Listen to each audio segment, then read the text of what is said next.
brother, may I have some oats?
And welcome in, guys. Welcome on in. Hello. It is week 3 already. Day 1. Hi, Blanks. Hi, Dom. Nice shirt. Thank you. Blanks is here, guys. Yes, he was not on the website and everything because it was very last minute. I'm not going to lie. Very last minute. But here we are. Anyways, getting ready for the Parky versus Aggie match. One match today, one match tomorrow, by the way. Just keep that in mind. Yes, there's a Thursday match. Just the schedule is getting a little wonky because people got plans. You know, it's getting busy. But Blanks, how you been doing, man? How you doing? I'm good. I'm happy to be here, and I'm glad that I'm here to come to this matchup. I have a lot of knowledge considering that I've played both of these players that are playing today. I don't know what to expect today. What are you thinking, Dom? What's your mindset going into this match? It's a tough question. I think it's very board dependent. I think the board is really going to tell us how these games are going to go, if that makes sense. Yeah, I think Aggie is very, very good at seeing a board, downloading it in his brain, and then just having a plan and doing it. And I feel like times that I play against Aggie, I feel like he's doing things that I wouldn't expect, but still end up being, you know, a very solid play. He likes to go for strategic blocks, and he likes to play for, you know, just like, I guess, an overall good board state more than his opening play, I guess. Because he'll mark a first square, like 3 unique seals or whatever, or like he won't go for those like crazy double ups like Falling Star Beast with the Somber Stone Bell Bearing. Whereas Parky, I feel like, is a player that does go for those earlier squares. Like I've seen her go for 3 NPCs quite a bit, And so I think we're going to see Parky go for some early plays while Aggie tries to go for blocks is my prediction going into this match. Fair enough. Yeah, we'll see how this we'll see how this plays out. I'm very curious for sure. I do think I would like to see some more contesting.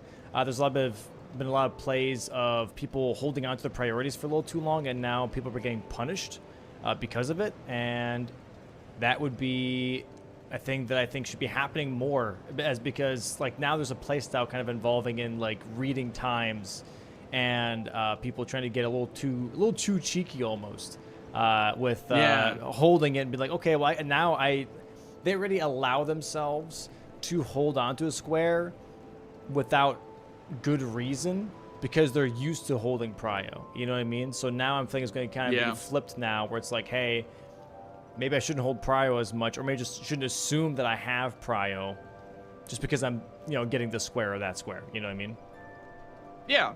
Yeah. I mean, the meta is always changing and evolving with bingo. It's just anything competitive, something's going to get strong, and then the counter that's going to be strong. So, like, the counter to holding priority is going to be to steal that priority, right? So we'll see if that comes into play today.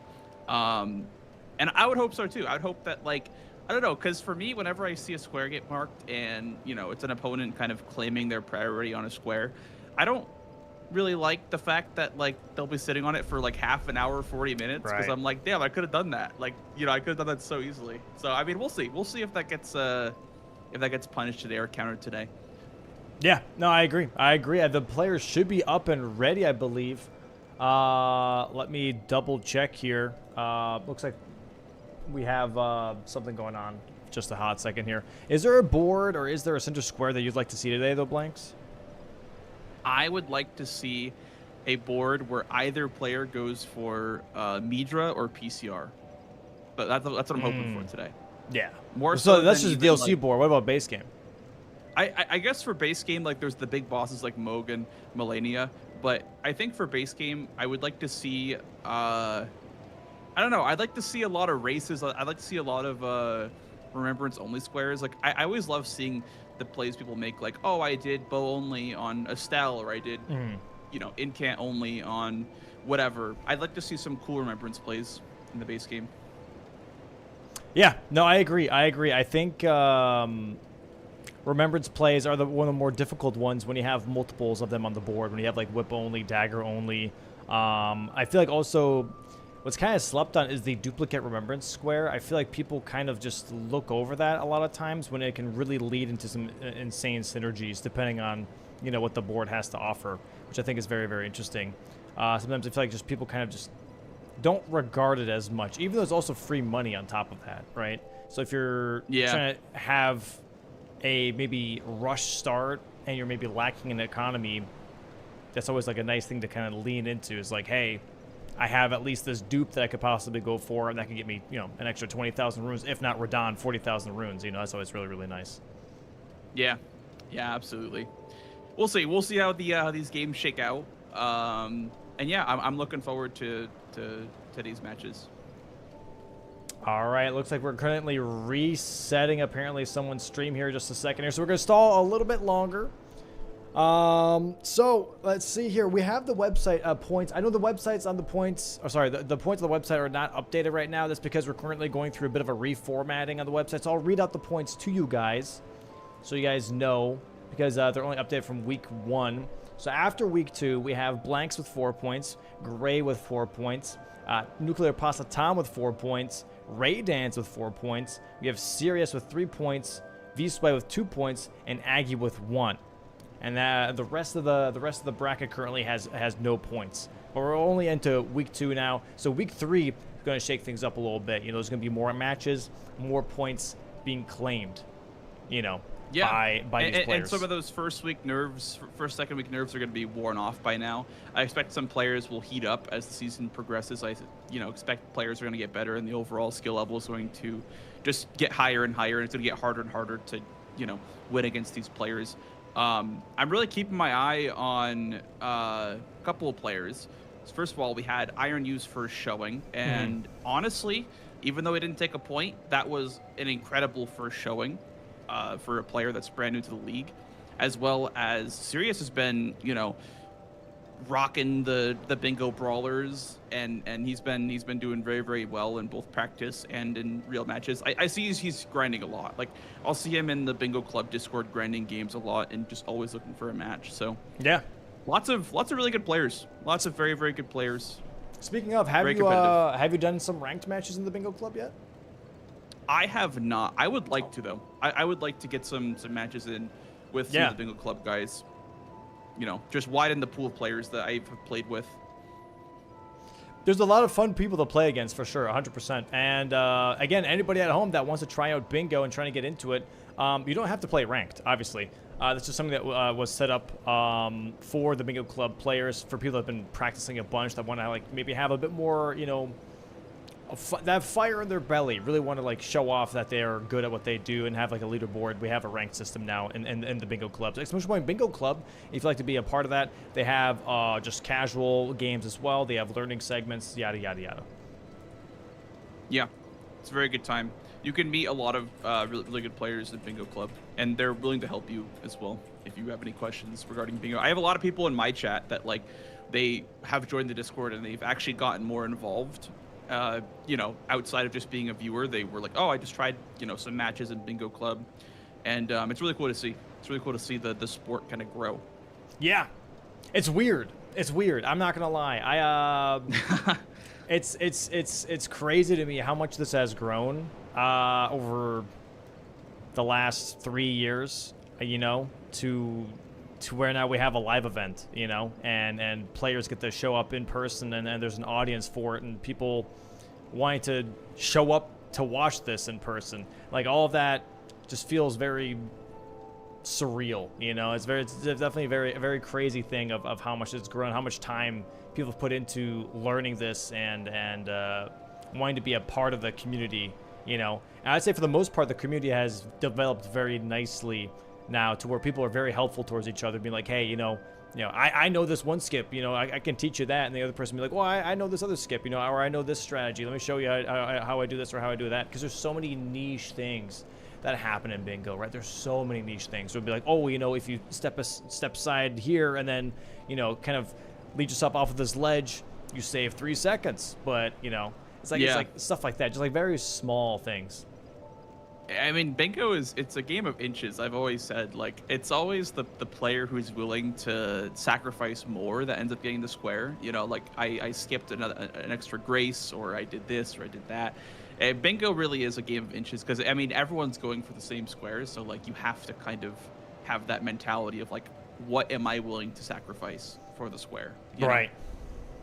100%. And yeah, I think a lot of it also comes down to, I mean, we see it so many times, especially with fights that we see a lot, like Radon, where you can immediately tell someone that is completely aware of all the different strategies of going about with like Radon RNG, you know, with dealing with the different phase transitions, being able to punish to the max on those fights. You know, just like some like minor things. For example, like with Wild Strikes, right? You have enough poise that you can pretty much poise through the shockwave that he does for his 1.5 phase transition, right? Where he gets like the gravity on his weapons. You can pretty much eat the shockwave and just keep Wild Striking rather than having to roll it. You just eat the hit, and you can poise through and just keep Wild Striking to keep up your damage. Like stuff like that. I think some people don't know about, was a right? thing. Right, yeah. Exactly. Like those are like the small things that really, really matter. Or, you know, with Cemetery Shades, like you don't have to necessarily backstab. It makes it easier, but it's way faster just to know how to dodge it correctly, what to strafe, what not to strafe. Like all those small things, again, add time. Add time to that you can use on other things. And it just snowballs, you know, on these bingo boards, which is always just awesome to see, being like, oh man, they just saved X amount of time on that, X amount of time on this, you know, and really making strong decisions when it comes to synergistic plays, or even making just great call-outs of being like, hey, I think this is what's happening right now, or the enemy player is doing this, so I'm going to do this in response, or before they even are allowed to do this, I'm going to do this in response. I think I think that's such a fascinating thing with bingo specifically, is being able to read like it's a story. Like when the squares are happening in real time, you can read them and be like, okay, I know what's happening. I can paint it in my brain as to how they're playing right now, and this is probably what's going to happen next in the story. So let me jump ahead and change it. You know what I mean? Like that's fascinating to me. I've never been a chess player or anything, but it feels very similar to how like chess plays, where you can predict the next move. And there's like different openers and like different players, they like to play different ways. Like some players only like to get diagonal squares early, and some players like to spread the value everywhere. So it's like learning how to deal with every possible situation is like a skill that you don't learn doing like speed runs or no-hit runs or challenge runs. Like it's very unique to bingo. Yeah, I agree. And I'm just looking forward to seeing how that's going to look like today. And I think the players are ready. Let's go ahead and move over real quick. Let's take a quick gander. Oh, the screens are a little weird right now. Okay, there we go. We are locked and loaded. We got a vagabond. We do have the Vagabond here. We have the Heater Shield and also the Flame Monk Mace, what it seems like for the players. Very nice. Don't charge R2 weapon, or else you start dancing. You start stomping. Yeah. Yeah. It looks very goofy, but it looks cool at the same time. Yeah. It is one of the most unique. I think it's a dex scaling hammer. That's like the unique property to it. Oh, is it really? Yeah. It's like kind of like the Duelist Great Axe. Oh yeah, I guess so. But yeah, I mean the Duelist Great Axe is like way larger than the Flame Monk Mace. Yeah, though. yeah. It looks really cool though. It's like holding a giant candle. True.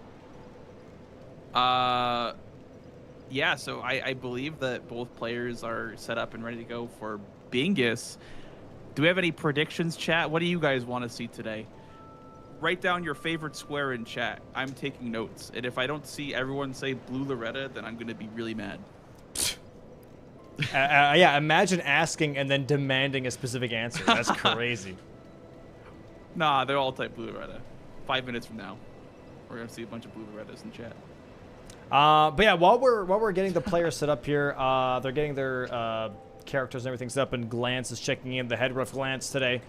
Let me check real quick here. Chat, remember I got an extension on tickets on Sunday? We sold out at 250 tickets on Sunday, and I got an extension to 400 tickets. Well, guess what?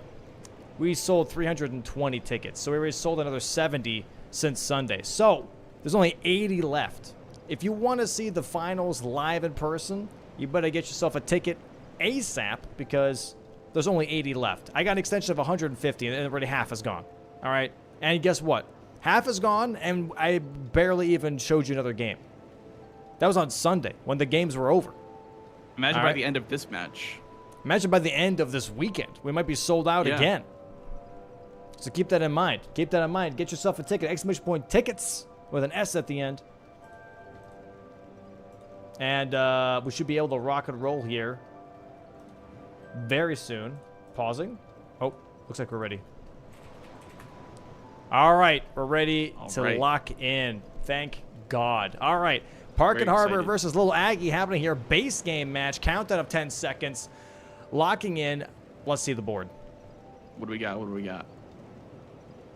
Restore Records Great Rune. Okay. That's a long one. That's a doozy. That's definitely a bit of a doozy. Yeah. I mean, right away, I see an immediate play, which is the Market +0 weapon. That's very likely going to be eyeballed by one of these players. I do see a lot of early game stuff, though, especially on row 4.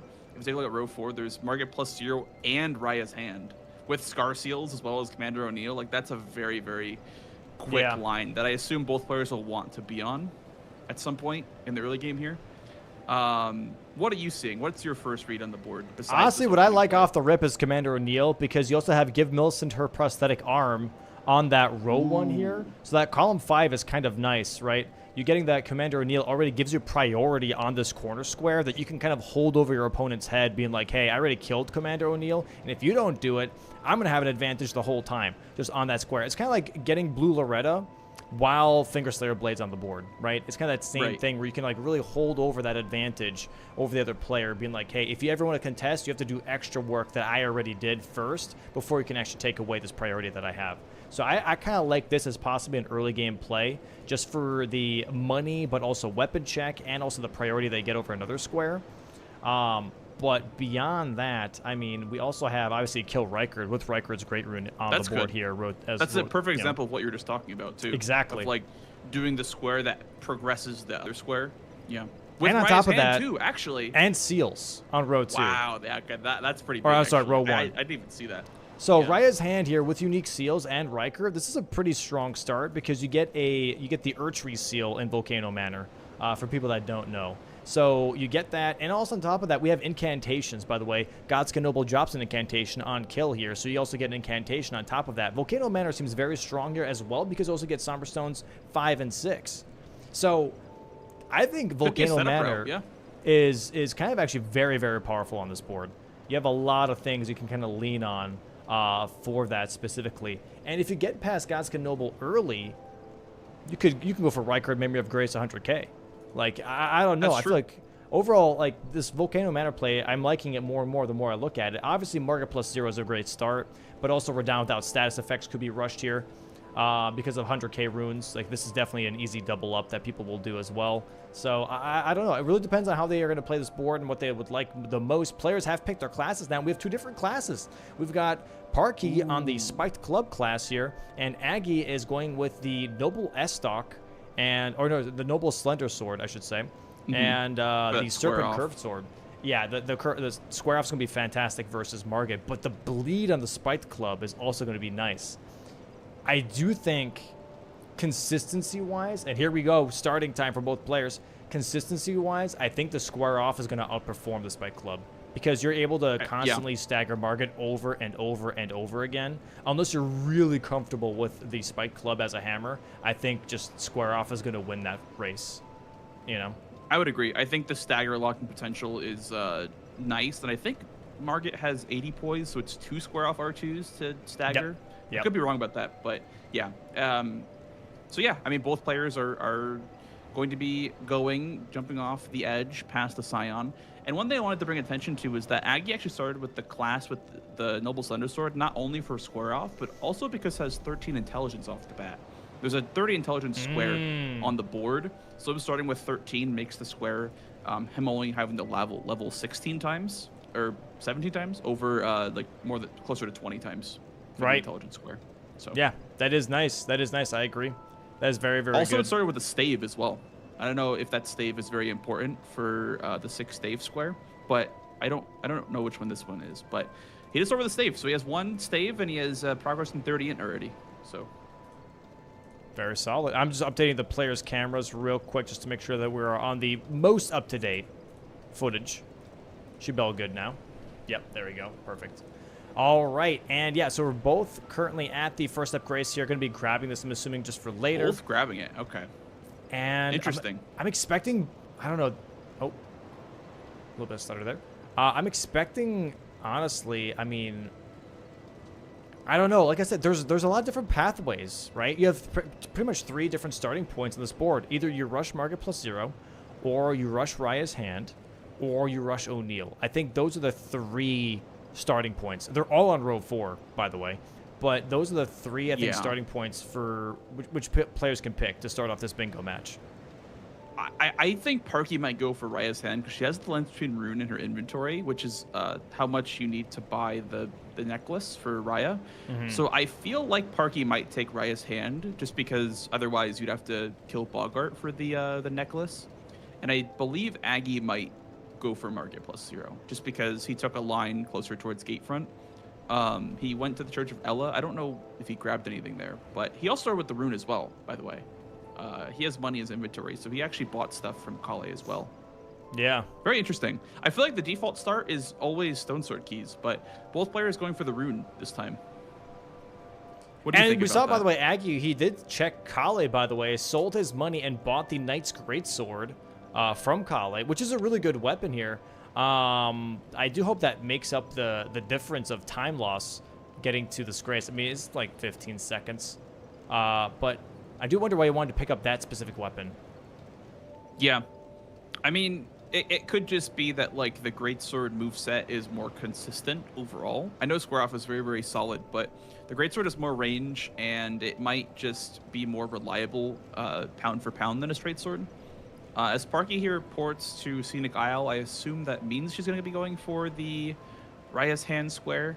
Aggie going to Haligtree. Do you think he might 30 int right away with the Haligtree money? It might be exactly what he's looking for.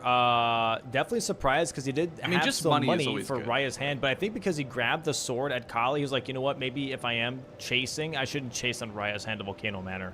And Parky is doing exactly that. And I like this play a lot from Parky because, as we mentioned, Volcano Manor is a very, very strong play on this board.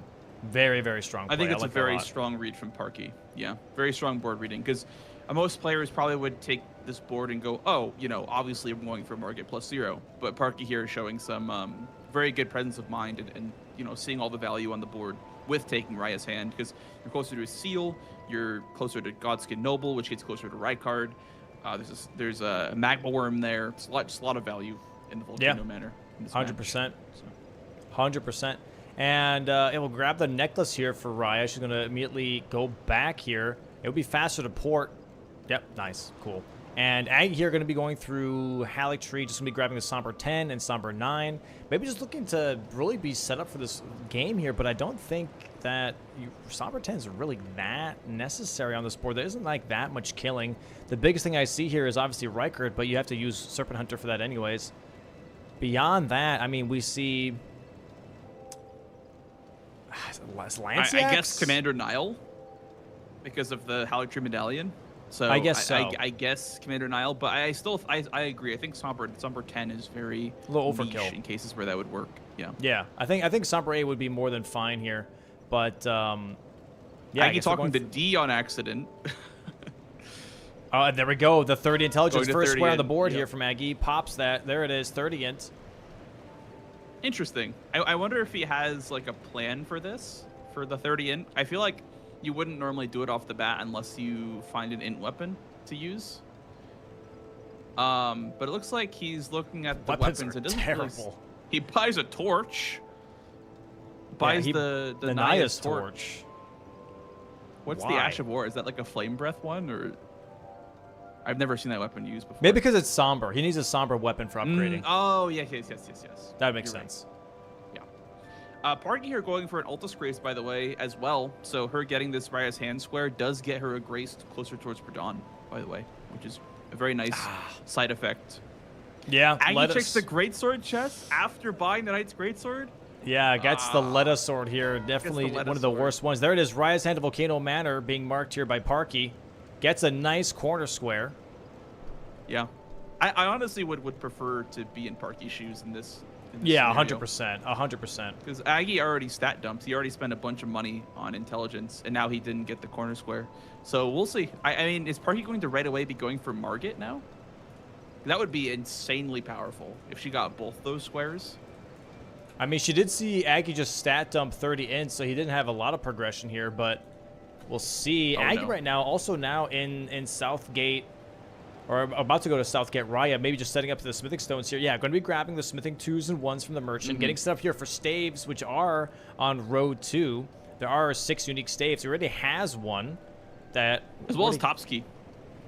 Where the hell did he get 6? Where did he get 1 stave or staff from? Oh, he started with 1. Oh, okay. Got it. I don't know which one it is. I don't think it's the demi-human one. We'll see if he like ever brings it up again. But it's like it's got like a little curve on it. I don't know what that stave is, but a little curve. I don't think it's one that we normally grab. Okay. So that is good progress because he can buy one here and there's one from top, he gets so that's already here, 3. Yeah. This row 2 looking actually pretty quick. Yeah, because if you get Deathbirds and Top's Academy key, that row 2, all it is Haligtree Medallion, and that's it. This is actually kind of a mean row 2 if you're forcing staves and Top's key. Yeah, I guess because then like all that's left is Deathbirds and then Haligtree Medallion if you get both of Top's key and staves. Very interesting. Very interesting. But also start very from interesting Aggie. is this row 4, right? Because you get Market +0. Right. Then you have O'Neal, and you have Scar Seals and Grapes. Like, that is not that slow either. Like, are we just seeing maybe a row 2, row 4 race from both of these players? Oh, what I would like to see from Parky is grabbing this Wild Strikes actually for a Spiked Club. That would be really nice. So nice. It's right there. Especially for Margit as well. Yep. Yeah. That'd I mean, be really, it'd really be nice. a bit of a time loss to go back to apply the Ash of War, so she's going to prefer to just run into the boss fight, which I honestly, I prefer this, because this could be a race, which on our end, we know it's not, but this could be an even race. So Parky just, like, betting on herself and making sure that she... Look at that damage. That's actually pretty... For +0? Sheesh. Really not bad. Pretty good. And a stagger now, too. With the bleed coming in soon, too. Yeah, getting Market +0 is going to be very, very nice for her, actually. That's 2 corner squares, by the way. Yeah, so that means that both diags will be blocked. So she won't have to worry about diagonal squares this match. Or maybe she will, but it won't be game-changing. Yeah. Get a little bit of see, okay, if that happens spamming. right there, that second attack where he swipes across like that, if you roll into it, he will always do the stab move afterwards with his cane, which you can strafe to the right. So if you ever see him do that move, you always want to roll into it, not roll away from it. Oh, she might die here. Oh, nice dodges. Ooh, okay. very nice dodge. Uh-oh. Okay. He's going to slam it. Nice. Oh, she got close enough for the slam, but unfortunately couldn't dodge. Yeah, I guess she thought that he would still dash towards her first. Yeah. He's going to do his tail swipe, potentially. Okay, no. Okay. Is this the one you're talking about where he, like, swipes twice and stabs afterwards? No, there's 2 different ways of looking at it. So this one right here, if you roll backwards, he'll do this one, and then you roll into that, and there's the stab. Oh, I see. Exactly. He'll also do that stab attack if he does, like, the 2 forward swipes. Yes, he does a forward swipe, afterwards. and what you do is just roll backwards, walk forward. Roll backwards, walk forward, stab move, strafe right. Yeah. Like lots of little optimizations for sure. That's what I was talking about before, like right? With the this. whole Radon thing Yeah. and the Wild Strikes. These are small things that add up to saving time, to having optimal punishes, to getting those staggers that you need for these boss fights to move even quicker. Yeah, I really hope Parky can. There's the stab move, by the way, because she rolled backwards. I really hope Parky can get the square first try. I think it's always a time sink to do +0 Margit for it to not work out. Yeah, she has no flasks left. Okay, here, just start swinging. Nice, good charge dart too. Nice, really good. Yeah. Okay, hopefully we get a bleed proc here. That'd be nice. Yes! Oh! There we go. Very nice. Huge. That's massive. That is big. massive. Very, and very Aggie here nice. is getting his weapon set up. He's currently in the old. He's going Ultis full tunnel. +10, man. He's going full +10. Honestly, for row 2, I don't mind this because he has to kill Red Wolf. He has to kill 2 Deathbirds and a Deathbright Bird and Commander Nile. So I don't mind him. And he wants to go going as fast as +10 possible. And the right more away. he sees Parky marked, the more he knows that she's not upgraded. Right. Yeah.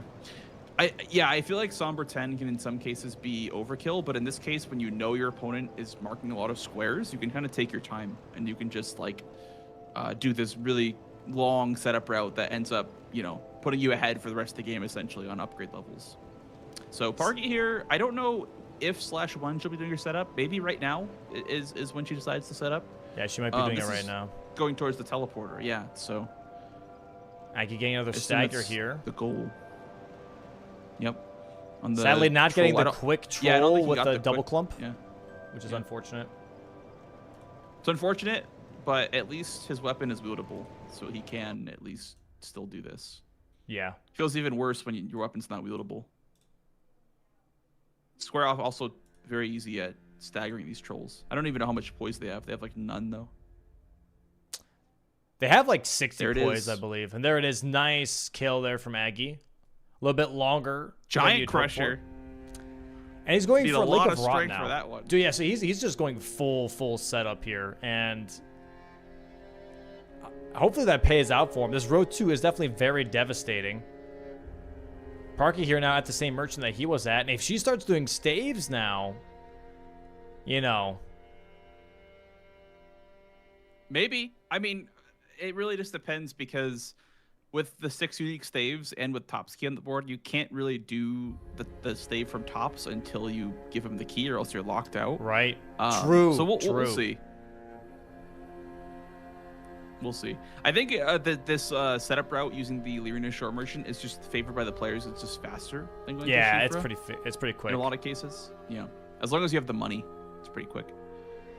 And now she's heading towards the teleporter, I would imagine, to go towards South Raya, which I honestly don't know what's faster, to go towards teleporter from Scenic Isle or to grab Lascar Ruins Grace. I actually don't know what's faster.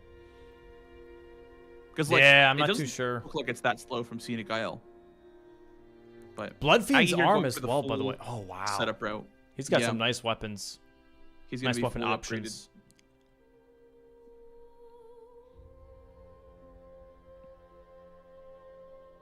Yeah, I All mean, right. I guess you only need the 1-3 if you're doing somber 4, 5, 6. Right. Because otherwise you would need either a somber 5 or a smithing 4 to go to plus 12. Bang, and a But, somber yeah, there 10, it dude. is. Wow. Sheesh.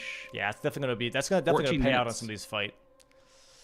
On some of these fights, it's gonna be very, very quick. And it looks like that Parky And is he's gonna try heading and do towards- Nile now. O'Neal. Yeah. And so is Aggie, but now he has an upgraded weapon. So Yeah. he might be ahead on this just by having an upgraded weapon, because Parky's going for Baboosh.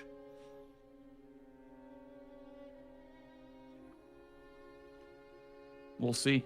I assume he's going to want to use that Knight's Greatsword for this. Or I guess the square Yeah. off might also be just fine. Yeah, I Knight's do- Greatsword. I do wonder though. This could. Is he going for the fight?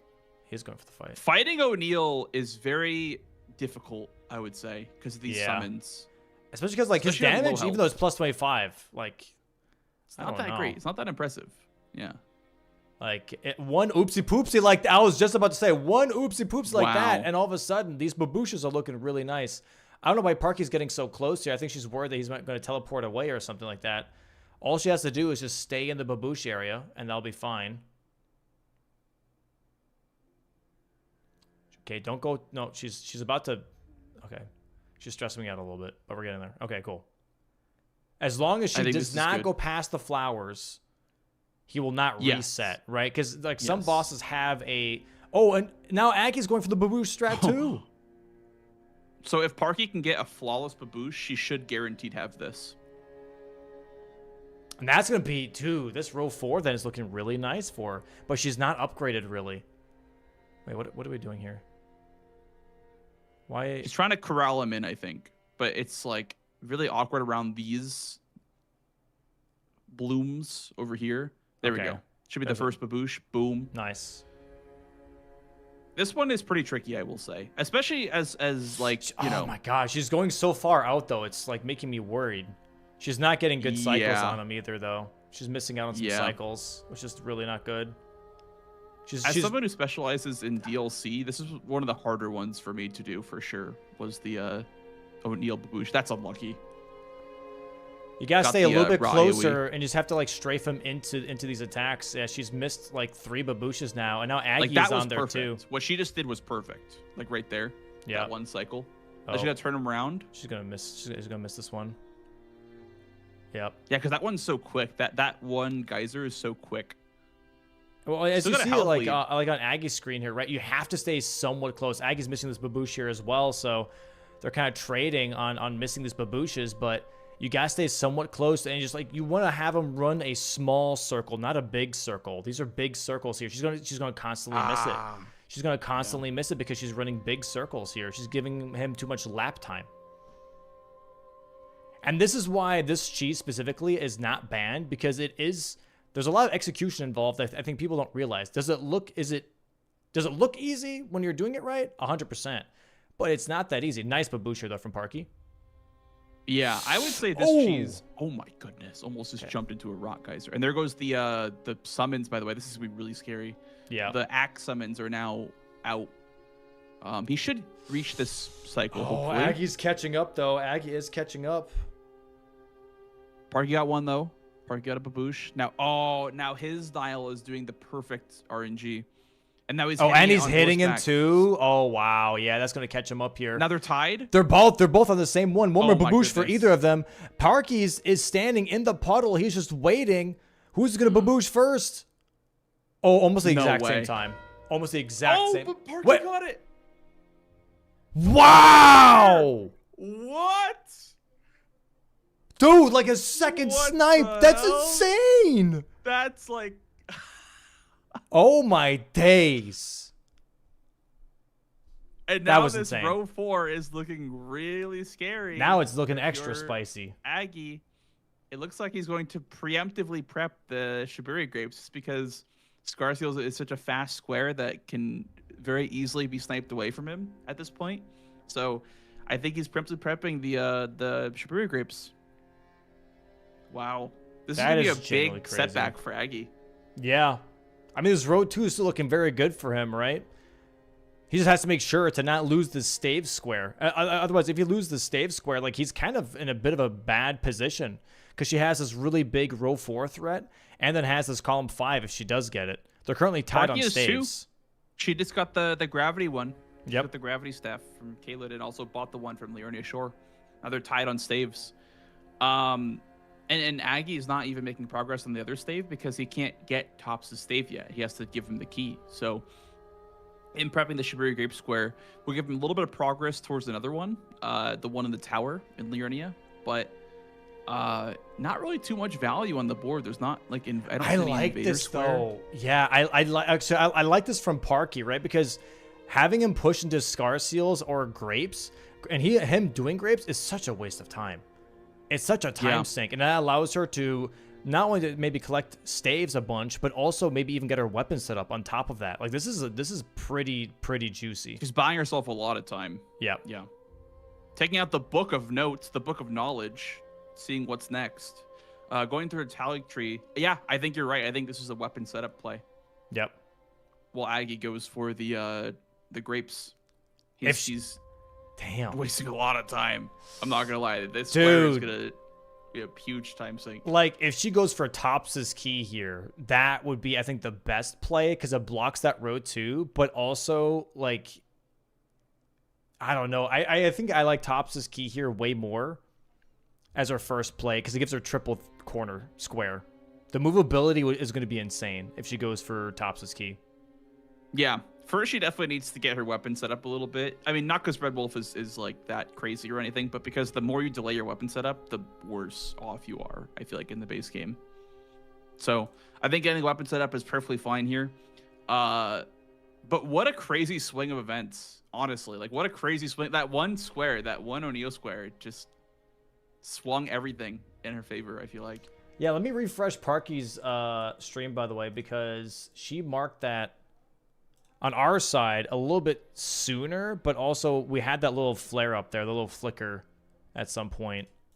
Yeah, I would assume it's just like a very slight delay on her end. Yeah. Oh, let me just, what am I doing? There we go. Yeah. There we go. Okay, yeah, it was like a 2-second delay, right? Consecrated. Grabbing I guess maybe for Frost money Grease. and Frost Grease? Yeah. Interesting. Yeah, I mean, forcing because like, grapes is crazy. if you look at this board, there's so much stuff that you can do, but Aggie just can't do any of it right now. Even though he has an upgraded weapon, he just has to respect this line. So it's just like crazy to me that this square is gonna cause so much like damage for his game. Because I mean, if you look at the board, Apostle's a nice quick one that you can do with a +10 weapon. Magnus is right there. You know, Deathbirds pushes his line. Like Radon is a good one. There's so many squares that he could be doing. He just can't do any of them. Having a +10 weapon, but you're forced to do collection is like the worst thing possible, right? It's pretty insane. Yeah, because if Parky went for it, she would have pretty much the same speed as him. I mean, besides the Invader, I guess, the Edgar Invader. But yeah. But I think this early on in the game, you would expect that she wouldn't be doing that. I assume this is the call from Aggie, is that he wants a safe block that he knows that Parky won't be going for. Because the info being told is that I don't have an upgraded weapon. I did Margit +0 and babooshed O'Neal, so I have no weapon upgrade. So that tells Aggie that, like, okay, like, she needs to upgrade her weapon. What I do hope is that Parky does at least Somber 8 upgrade at some point. I do like that she's using the momentum right now to get something set up here. Maybe just get like a +7 weapon so she has, you know, a viable weapon for Red Wolf. I think this is not a bad idea at all. Yep. Oh, she's mogging. Wow. Okay. I don't mind that. I guess that works. Okay. 4-1 for Parky right now, holding on to this 3-square lead. Has a diagonal now. Does she have enough money to also upgrade her weapon?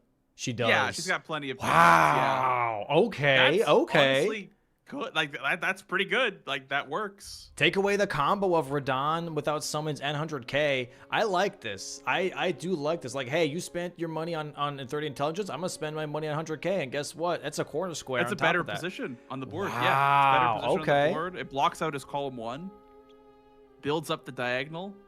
I like this a lot. This is smart.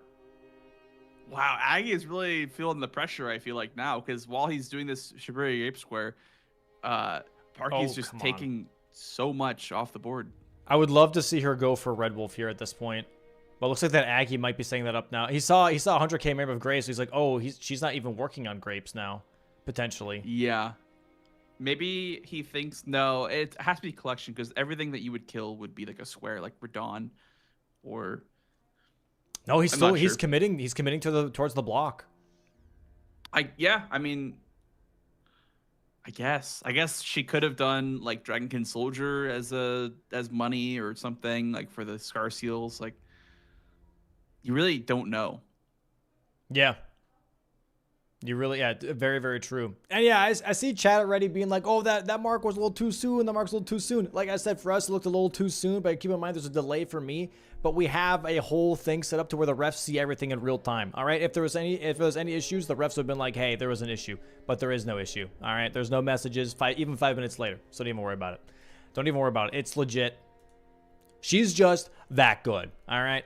So let's see here. Now we're gonna see the Shibari Grape from Edgar, and Parky getting set up here. She is committing for to staves. staves. Oh, I see. Okay. I don't mind this. I really don't. I would like her to grab the Idyllic South Graves for the Everjail potentially, but it's okay that she doesn't because she wants this stave square. I really would like her to go Topps Key over staves personally. I think that just would be better, genuinely. But also, like again, she has Commander O'Neill set up, so prosthetic arm here on this column 5. You know what I mean? If you get staves, now this column 5 looks extra juice too. That's true. That's true, because that would make a situation where Aggie could either go for Barefaced Soldier of Godric or Renala, either of which she could be spending time getting. Oh my goodness, you gotta be careful. Yeah, crazy. You gotta be careful with that Burger King mask. He has minus HP, by the way. There we go. So there we go. He got it though. He gets the grape here. He also gets, I believe, the weapon, 25 normal halberd. And he's going to get the grapes block here on that row 4. Very nice here from Aggie. Going to be blocking out that row 4, which has been very intimidating. Gets honestly, a little bit of pressure. Pretty quick block. Like that didn't take as long as I thought it was going to. Yeah. But there's still pressure on the board for sure. There's still that diagonal. There's still column 5. There's still column 2. And there is the mark from Aggie while Parky is getting set up for staves. She has 3. I think she has 3. She bought one, got one from Selen, and then got another one from Kaled. All right, now Aggie is in Kaled now. Does he like maybe the row 2 here, or does he go for Radon here instead? I think he might go for Radon without status effects. Yeah. I think he might want that, because row 1 with Millicent prosthetics arm. It connects with this column 2 as well, so. Right. It kind of makes 2 threats at once. Yeah, he's playing really. I mean, it makes sense. He's playing really defensive right now because up until this point, he was down 3 squares already in the early game. He's like, okay, I got to make use of this plus 25 weapon that I have. Let me go kill something rather than do another collection square. You know, so that does make sense here. I would like to see Deathbirds from him more than anything else. She has to go up 1 more for this staff, by the way, not the cookbook. Not the cookbook. Yep, 1 more. There's going to be a mage there. But I would like to see Deathbirds here from Aggie because that would progress that row 2 a little bit, but also give him that column 3 to work with, right? So I think Deathbirds would be way better than Radon without status or summons. Looks like he's going to be grabbing a Grace here, too, just to make that happen. But Parky here might be going towards... dude, I'm not going to lie, man. I'm liking how Parky's playing this. I really am. Going for Staves I like here that she's slash playing top aggressively. ski. Yeah, she's making strong calls, for sure. Like, playing defensively in bingo can really just hurt you, because if you're not contesting the best possible play, then you're just going to be losing the best possible play every single time. So her going for this play here, I like this. Like it doesn't matter between top ski or Staves. I just like that she's attacking the board in a way where she's building her own threats faster than Aggie can put them out. Because I mean, if they trade square for square, Grapes versus 100K, you know, and then I don't know, Radon versus Staves, and then like the trades are going to become faster and more efficient for Parky than for Aggie if he's going for blocks over going for aggressive plays. And she's getting the Southgate, the Academy key here now. So she might be doing tops key into Staves. And dude, I like this. I like this a lot. She's making some really, really good calls here. Yeah, gonna quit I would out agree, probably. 100%. Wow. Yeah, because dude, then we have a Red Wolf. Do we have memory stones on the board? I don't think so. I don't see memory stones. Okay, so tops is key here into Staves. She already but there has is Renal, 4. so there is Renal on column 5. This is what I'm saying, dude. She gets Staves. She gets tops is key. She has priority on Millicent's prosthetic arm, and she, actually no, she does not, because Aggie actually killed also O'Neal. So never mind. She doesn't know that though. And then she has Renala though, and then there's a Godric Barefist only, which is just a time sink square. I don't know. I like this, and Aggie going for Godskin Apostle here makes sense. Blocks with the diagonal. You know, I like this. It's an easy kill for him with a plus 25 weapon. But man, I don't know. I'm liking what I'm seeing here. I'm liking what I'm seeing here. This is a nutty column 5. Now that row 4 is neutralized, more or less, going for Apostle here makes sense because you have a little bit of time to, you know, make your own threat on row 5, block out that diagonal as well. I think that's way better than Radon, because Radon is so much more like passive and so much more like defensive. But Aggie's health is quite low. I'm not gonna lie. With that 30-inch square, that his health is not looking very good. So yeah, one hit probably and he dies. Oh my goodness. Yeah, this is so scary. I mean, with plus 25, Apostle will die very quickly, but youch, that's a lot of damage. But also, youch has a lot of damage here from Aggie, going for that repose, Aggie, yeah. man. There we go. Nice phase 2 now going to be happening here on this Godskin Apostle. Also, I want to point out that Parky going into the academy here this early, it's good for her. She already took Raya's hand, but being in the academy early means that it's a quicker way towards Volcano Manor if you get abducted. And that might have been a way that Aggie wanted to enter Volcano Manor, is through the academy. So her taking the priority from the academy might actually be beneficial for her. And she sees the marker of Godskin Apostle. She's like, okay, I'm cool with that. All right, I got time. Yeah, that's fine. Aggie, I do like what Aggie's doing here. He's playing very defensively, but in a smart way, right? Where he's just blocking out the potential bingo lines right now because she does have so many squares. He's like, okay, you know what? I'm going to play defensive here. I'm going to go for only blocks, and that's pretty much it. Let me get Godskin Apostle, block out the row 5 diagonal. Let me get Radon without summons, block out the column 2 and the row 1. He's probably going to go for something else after that, which would be like Tops' Key or a Sleeping Golem or something, just to get rid of every single row and column now. He wants to force a majority match because he has a plus 25 weapon, right? Right now, he still has the weapon's edge. So if he just blocks out all of the bingos and forces majority, then he has the overall long game currently unlocked compared to Parky's plus 7 club. Absolutely. Yeah, the piece leveraging his weapon difference by doing 2 kill scores back to back with Apostle and Radon. If Parky were to contest those, she would have very little chance of getting them just because of the weapon difference. So I do like that he's leveraging his like time he spent setting up. But I do also like Parky playing aggressively and setting setting fires on the board and making Aggie put them out. That's generally a better way to like a more linear path to victory, I guess, to like set a bunch of fires than to play defensively. So I like this a lot. And, I would like to see. Oh, sorry, go ahead. No, I was just gonna say like if Parky gets the Tops Key square, she'll likely just go for Staves and she'll have the double columns, right? So, right. And then also the other diagonal as well. Well, the top left to bottom right will still exist. So she's going to have a lot of threats here if she gets both staves and Top's Key. So what I would like to see Like from it. Parky, though, is after getting Topps' Key and Staves, is go full upgrade, or at least Somber 8 upgrade, Yes. right? I would love to Yes. see her take a moment to really match the weapon level of Aggie at least a little bit. Really nice Red Wolf fight here, though, from Parky right now. I do see a Somber 6 stone on this board. And that's probably killing Magnus. That could be a good option for Parky. That's like a square that also sets you up a little bit. So, I mean, otherwise she'd have to grab things on 5s or go into Altus Tunnel or whatever, because I don't really see a whole lot on this board. Nice. And there's the Red Wolf. Very, very nice here from Parky. At +7, bit of an annoying fight, but she gets it. And now we can grab the Topps Academy key here, right? And return that, and that's going to block out this row 2 that Aggie has available to him and really show this column 4, column 5 problem. Yeah, I think when he shows Radon here, Parky's gonna like maybe take her time with staves afterwards, because there's no way Aggie has also been collecting staves. Like if he did Apostle and did Radon and Hayata Shiburi Grape, so like I think she's gonna really take her time here after he marks Radon. So yeah, going towards that Top's Key, very, very nice. Surprisingly for Radon here, not the best damage for Aggie. Let's see it here, as you guys can see. +25 Greatsword, it's okay, but I'm not personally super impressed with the damage. I'm not very impressed either.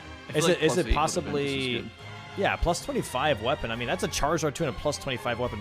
Maybe the levels are just lacking. I'm not sure, but the weapon's not really going as crazy. Could be as 30 in. expected. Could be because he doesn't have stats in his damage. That is true. That is true. Yeah, that stat dump does matter for sure. Here we go. Phase 2, though, right now on the Radon. Parky going through Ryo Lucario here to grab the Topps' Key, rolling frantically, trying to dodge those glintstone pebbles. And we want to stay in the front here, guys, because we want that immediate transition. You have to be in the front for the transition to happen. Here we go. Here's the transition now. So Aggie can go ahead and go for some extra punishes here. Maybe wait it out a little bit to maybe get a stagger. Radon Okay. still has he still has a decent amount of HP, so we'll see how Aggie deals with this. Oh, there we go. Yeah, That's pretty nice good combo. attack. Yeah. Yeah. You don't have to roll the last two. There we go. And bang. That was Yeah, pretty risky, but it's worth it. It's worth it. There we go. That's another mark There here it from is. Aggie. Yeah. Very nice. Radon without summons and status. Now we've got Wendy's 4 for 4. Very nice here. But now we have the Topps' Key here for Parky. This column 4 and column 5 about to show up here for Aggie on the screen, and we'll see how he deals with that. Does he go for a prosthetic arm? Way too many options.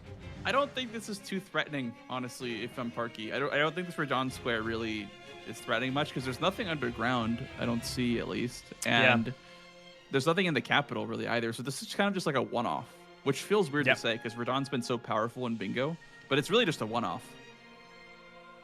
Yeah, it's not super I guess. strong. I'm surprised seals are still on the board. I would agree. That's I'd normally agree, a especially very with Parky fast being square. in Volcano Manor. Yeah. Oh, and now we see from Aggie here going towards Margit, by the way. Yeah, I mean, he could be also going for seals. I'm not sure. I guess I don't really see much else in Stormville besides like the seal. And here we go. There's the There it mark. is. What's the reaction? Boom. He might just commit. Oh, yeah, he just went, ooh. He just went, ooh. Huh. Now Because the Parky, problem now is he realizes that Staves is now under Yeah. attack now, right? I mean, she already And now has... Parky can kill Tops. Yep. Now she gets another one. That's 5 staves. She just needs one more, and she gets the one from Celia Town, right? Celia Town. We go to Celia Town. Volcano Man has a seal, not a staff. Is she going for seals now? Oh, is she holding progress? Ooh. She could be holding Ooh. the. Oh, and Aggie's Because immediately she going goes for for Sleeping seals. Golem. Aggie's immediately going for see, Sleeping Golem I here. see. Okay, so good call Okay, from I see. Aggie being like, hey, I don't like this. Very interesting. Okay. Wow. Very nice, though, from Very Parky here. interesting. 5-4 right now. 1 square ahead currently on the board. We did miss out on the Wendy's 4 for 4. No, we this didn't. game, but that's okay. We didn't Oh, miss we had out. a 4 for 4? Yeah, I called it. Okay. Okay. But yeah, Sleeping Golem here. Again, another one-off, though, for Aggie. This doesn't really get him anything else progress-wise on the board, so a bit of a time sink. Yet again, Parky really forcing Aggie to do all these time sink squares, but they only last so long. She has to, at some point, be like, okay, this is the time sink. I have to go and upgrade. Yeah. No, I would agree. I think she needs the Somber Six Stone, like, very, very soon. She There's can one get in here? Volcano Manor. There actually is one in Volcano Manor, so Somber that's 5 and a really 6? good point. Okay, she does the faster drop down. Thank God. Right here. Yep. Right here. Yep. Perfect. Hmm. Very interesting. There's Yeah, the Erdtree Seal. And then what's her next? Oh, she just finished Staves now, I guess. Interesting. Okay, splitting Wait, progress Aggie's a going little for bit? Staves. Wait, no, he's going for Sleeping Gold. He's going for Sorry, I Sleeping thought this Gold. was Yeah, he's still at the tower. Has she grabbed the Staff of Loss? No, that's what she's doing right now. Okay. think. I Yeah. see. Yeah, she's doing it right now. Whoa, what the hell is that? I don't know. That was a weird camera bug. Yeah. Very And nice. there And it there we is. have it now. Oh my Dismounts. God. Oh my god. Okay. That's actually crazy. Yeah, dismounting Torrent can be like you'll be spamming the dismount button and he just like won't let you get off of him. That's probably what happened right there. This is crazy. Here's There it Staves is. now. Now to Aggie, it's like, okay, what are you gonna do about that? Right? What if she does Bare Fist Soldier of Godric to block out row 3 and then build I would this like row that. I that's would like column that. 5? I would like that for sure. What are we doing? What? She's going round Maybe table here. Seals.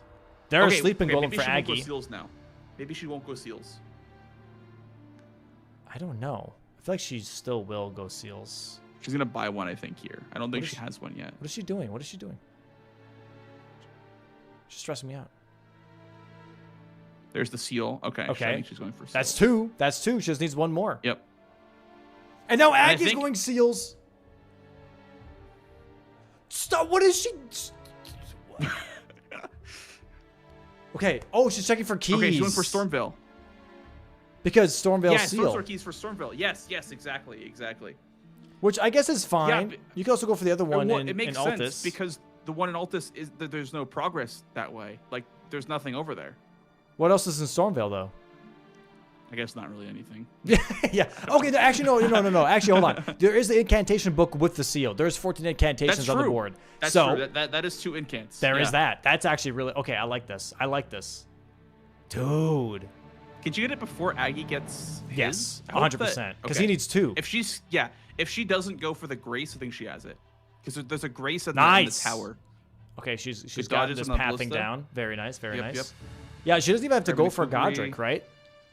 No, for nothing. Yeah, if she just turns left here, then she has Yeah, it, I think. she's doing that. Yep. She's doing it too. Nice. I like this. I like this Because a lot. Aggie also has 2, I believe. Or maybe he only He has one. and He has then one. He has bought. one. Okay. He has the finger seal, and that's it. He's grabbing his second one right now. This does set him up for Reichert, though, which is also really nice. So even if he does Yeah. get sniped on this, he still has, access to Volcano Manor regardless. So I do like this. This is one of those plays where it's like, okay, even if I lose out, whatever. Like, I can still, take advantage of the area that I'm in. But big, I would really like to see big, Bare Fist Godric, though, after this. bang. There it is. Boom.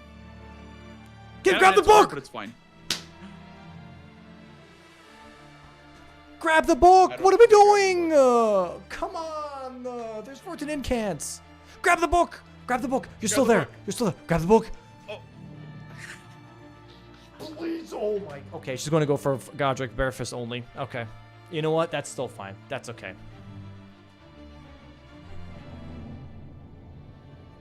Wow. I do like this though. She's moving Does on she the have board. the strength requirement? The strength and dex requirement? I don't know if I saw her stats. I don't know. I mean, she has she can do it regardless, right? I mean, if you want 6 damage though, I don't know if she does. No, I she think does she's not. checking. No, she does not. Okay. She has 15, 11. So she needs 4 more points. Okay, Do you but know how Aggie much here. of a difference it makes between damage? Yeah, I mean, 4 to 6, that's like 50% damage see. increase. You know, Yeah. that's pretty huge. It's 4, 6, and then 8. What's Who do what's the we breakpoint for appreciate? 8 Bingo. damage? What? What's the break point for 8 damage? That's a good question. I don't know. Most people just go for 6. Yeah. 8's probably like probably a probably total of pretty high. 40, so probably like 30-10 or something like that. I don't know. Yeah. Like just a total of 40 between both dex and strength, but I'm really not sure. Bro, that's tough though, man. She could have had that book on top of that. That would have been so nice, dude. But look at this, 7-5 right now. Parky currently holding a 2-square lead, about to move into possibly a 3-square lead.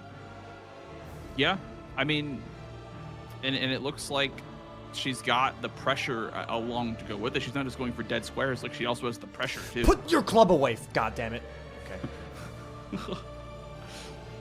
Parky's gonna give Dom a heart attack if Yeah. she keeps going. I am gonna have a heart attack, straight up. Why are we one punching? Is it? Okay. Isn't that more damage? No, tap R2s. Always tap R2s. Or It maybe looked like if it you was have doing a lot of 4. damage. Yeah, Maybe if you have 4 on tap R2s, you do 1 punches instead. I don't know. maybe. I mean, it looked like she was doing a lot of damage, but you don't stagger him, I guess. Yeah, I mean you don't stagger them regardless, even with tap R2s.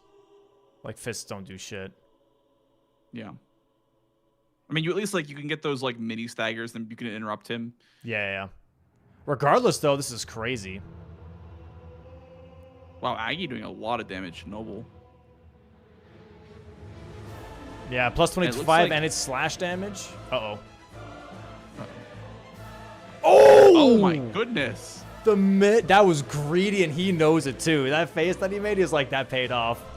He's like, that He paid off said for sure. no to the Michelin Man. Very He nice. said, I don't want my tires replaced. I'm just fine, sir. Oh, he's going for incants here. Okay. yeah, going I for guess the he's trying incants to here. push his row 5 a little bit more. But Parky has access to Renala. Dude, after she does Bare Fist, she can do Renala. Bro, this column 5 is juice, bro. It is juice because I don't think Aggie's gone past Red Wolf yet. No. He doesn't even have a key, I don't think. I don't think he even has Academy key, dude. Interesting. Very interesting.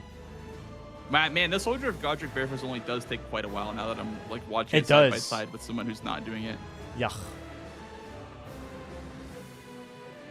I mean, to be fair, it is a good square to do when you don't have weapon upgrades because it's technically weapon upgrades don't matter here anyway. It's more so like a level check. Okay. Aggie's spending money here to open up the 2 doors in the round table itself for one of the prayer books. I really like this. If you have the money for it, it's such a quick book to grab rather than having to traverse in the open world to try and get it. Although Parky, again, had access to the Godskin prayer book, so she could have just done a nice 2-for-1 deal, right? Aggie just forcing incantations here. Already has 9. The thing Parky. with incants though is that it's very money dependent. You need a lot of money. I think that's why he killed Noble, so you Yeah. get money for the incants. Get some access to, enough money to buy everything. He already has 9. Has 9 incants. Parky about to have this column 5, however. 2 more tap R2s should do it. I think she'll go right for Renala as well. Oh my god. Dude. This column 'Cause, 5 the- is heat, The bro. column 5, yeah, exactly. No, she's doing O'Neal first. She's doing prosthetic arm first. Interesting. Well, I think when incants lights up, she might pivot. So Wait. I would assume at least. Wait, Aggie. Wait, what? Didn't Aggie have enough for incants? He has 13. He's grabbing 1 more in this church right here. Wow. Okay. There's a frenzy flame incant in this church. I guess he's saving some money. He knows that Parky just marked a square, so I guess he knows he has time. But she's not going for there we go. prosthetic arm or Renala here. Okay, what are we setting up here then? Weapon upgrades. This is 4s. Right. Okay. You know what? I like this. I do like this. Yeah, this is nice. Currently 8-6. Parky's still holding on to a 2-square lead. You could still probably do Renala 4 summons on +7 with the bleed on the weapon because you're not it's not really like a damage check. So maybe just +12ing the club and then going towards Renala. And then Aggie setting up the Millicent's prosthetic arm. by the way. Yep. Just setting Oh, up a longer Parky block. also going back to Khaled here. Oh, maybe not. I lied. Maybe, yep. He's going for Celia skip. And then Aggie's doing the Gallery Shack skip. Which is really jank. It is really jank. Does he know it? Maybe he doesn't do it. Maybe he goes for Celia skip instead. But you have to talk to Gallery anyway, so like it's faster to get to the church by doing the skip up. Probably going for the tunnel, by the way, for stones. That's why she's here. The Kayla tunnel for 5s, I guess. Which is really good. Like eventually getting that weapon upgrade level is it's perfect because she did Fair Fist Soldier of Godric and then is going for upgrades instead of vice versa. Going for upgrades and doing a Bare Fist square doesn't make any sense. So really nice here. Good sequencing for sure. I do like it that she's going for upgrades now. She realizes she has a column 5 threat, and so she now is going for upgrades. This is what we wanted to see. I like this a lot. She's a 2-square lead. She's like, you know what? I'm going to use my lead to give myself some time. Very nice. Yep. Also, the fast route through the Celia tunnel just logs out because, you know, you don't need that $2,000. And now we're going for Lake of Rot. This is full upgrade route. She's plus 9ing. Huge. I like this. Yeah. This is very, very nice. All right, we're going to go ahead and move into emote only because chat cannot behave. So you guys get to just enjoy the show without being silly. All right, Somber 7, Somber 8 pickup here. Yeah. I mean, I like this because, like I said, it's good sequencing to do the squares that don't require a weapon setup. So she did, in order, the Red Wolf, and then did Top's Key, and then did Staves, and then did Seals, which none of those require really a super upgraded weapon or anything. And then now that she's going for squares that require higher upgrades, she's upgrading now, which is very, very smart. I like this a lot. Using your tempo to upgrade here is exactly what we wanted to see. Yeah. It's exactly what we wanted to see. Or I guess mountaintops for a little bit of money to upgrade the weapon, I guess. A little bit of cash. Just this Millicent's, sure dude, she's making Aggie pretty much waste time on this Millicent's prosthetic arm. I like that she's been constantly just pushing him into squares that don't really get him anything. Oh, he's grabbing Academy. He's splitting a little bit. He's splitting a little bit just in case because he doesn't know which ones she's doing. He doesn't want to get sniped on it. I also earlier I was saying that there wasn't anything past the Grace and Altus. There actually is Lanciac. So I think technically speaking, the better seal would have been that one in Altus because it's closer to Lanciacs for row 5. But that's all hindsight, obviously. So back to Stormhill Shack. Is she doing a Deathbird? No, she's grabbing Wild Strikes. Okay. I like that. I like that a lot. I like that a lot. That's very good, actually. Like, I think that'll be very good for her damage. Having the Wild Strikes with the bleed is really nice. Yeah, he's setting up Raya Lucaria here. But if she goes for Renala right now after this Wild Strikes, bro. That would be insane. Is she memory? Still in combat, apparently. Yeah, she's just trying to port. Okay. Yeah. She has time. She's got like one full attempt on Renala. One good full attempt. Once she upgrades her weapon.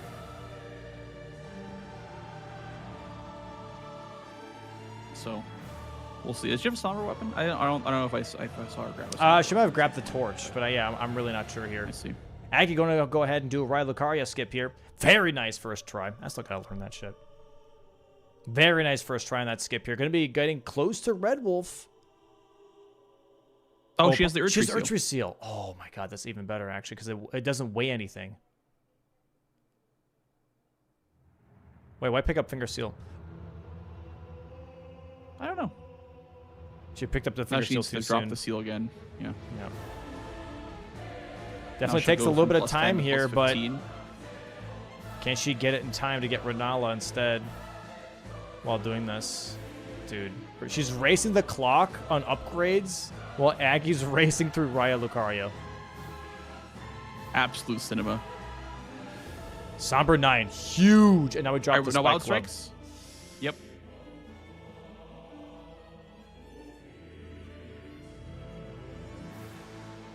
Plus 22 is huge. That's what we wanted to see. That's what we wanted to see. Yep, Aggie here now getting we're ready for Wild Red Strikes on Wolf, it. though.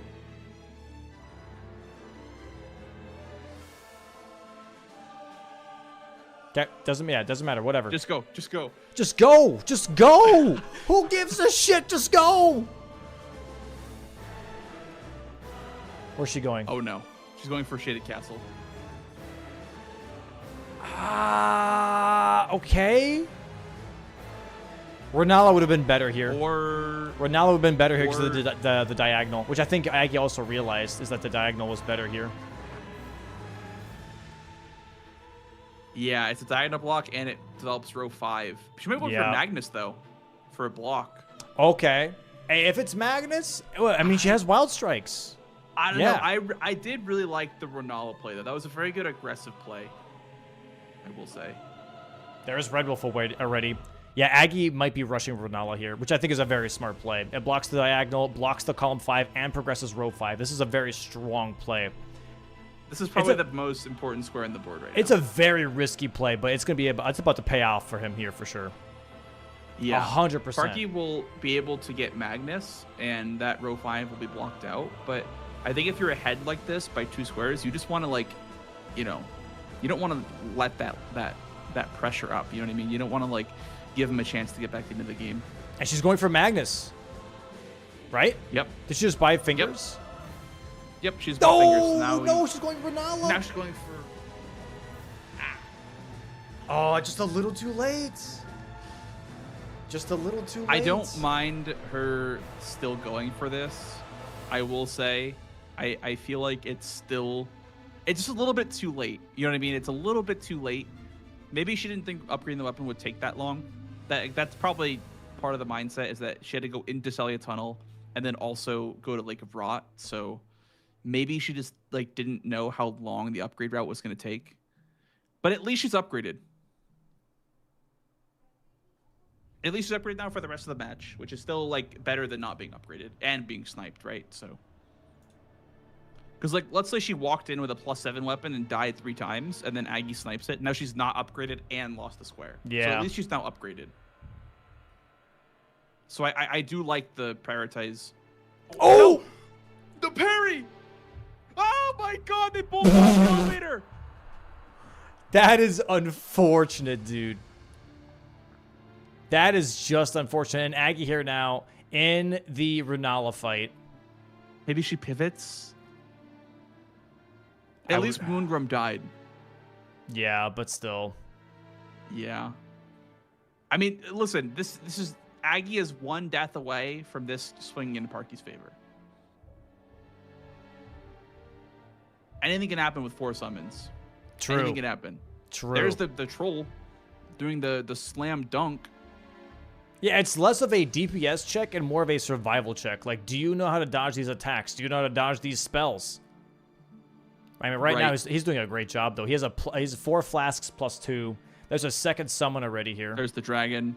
The dragon, to be fair, is the longest one. It stays for the longest out of all the summons. The crazy thing here as well, by the way, is that once Aggie gets this, I think he's blocked every single bingo. Wow. Yeah, and then he slows column 3. Yep.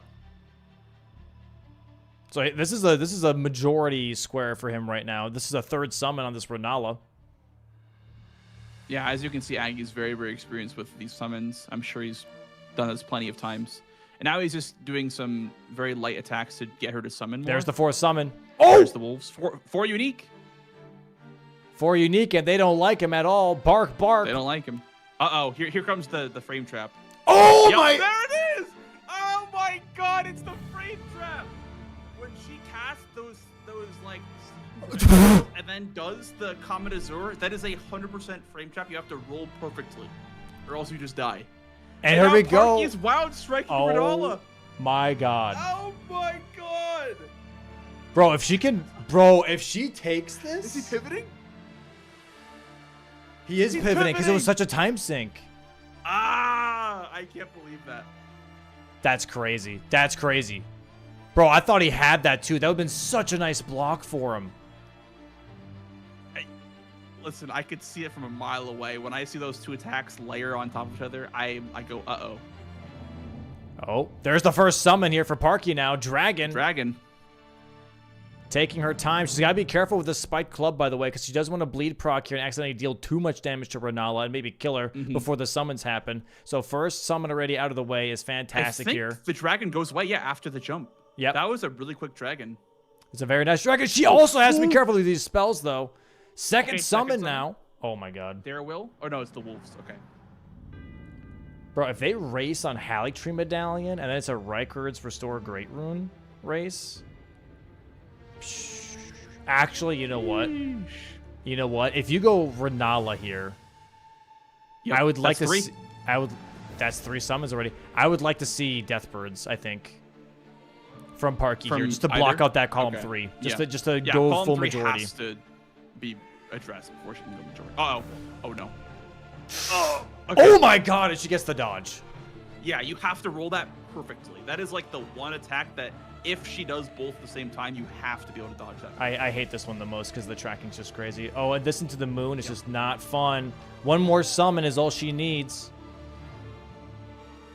Oh, you're really close to the moon. Oh!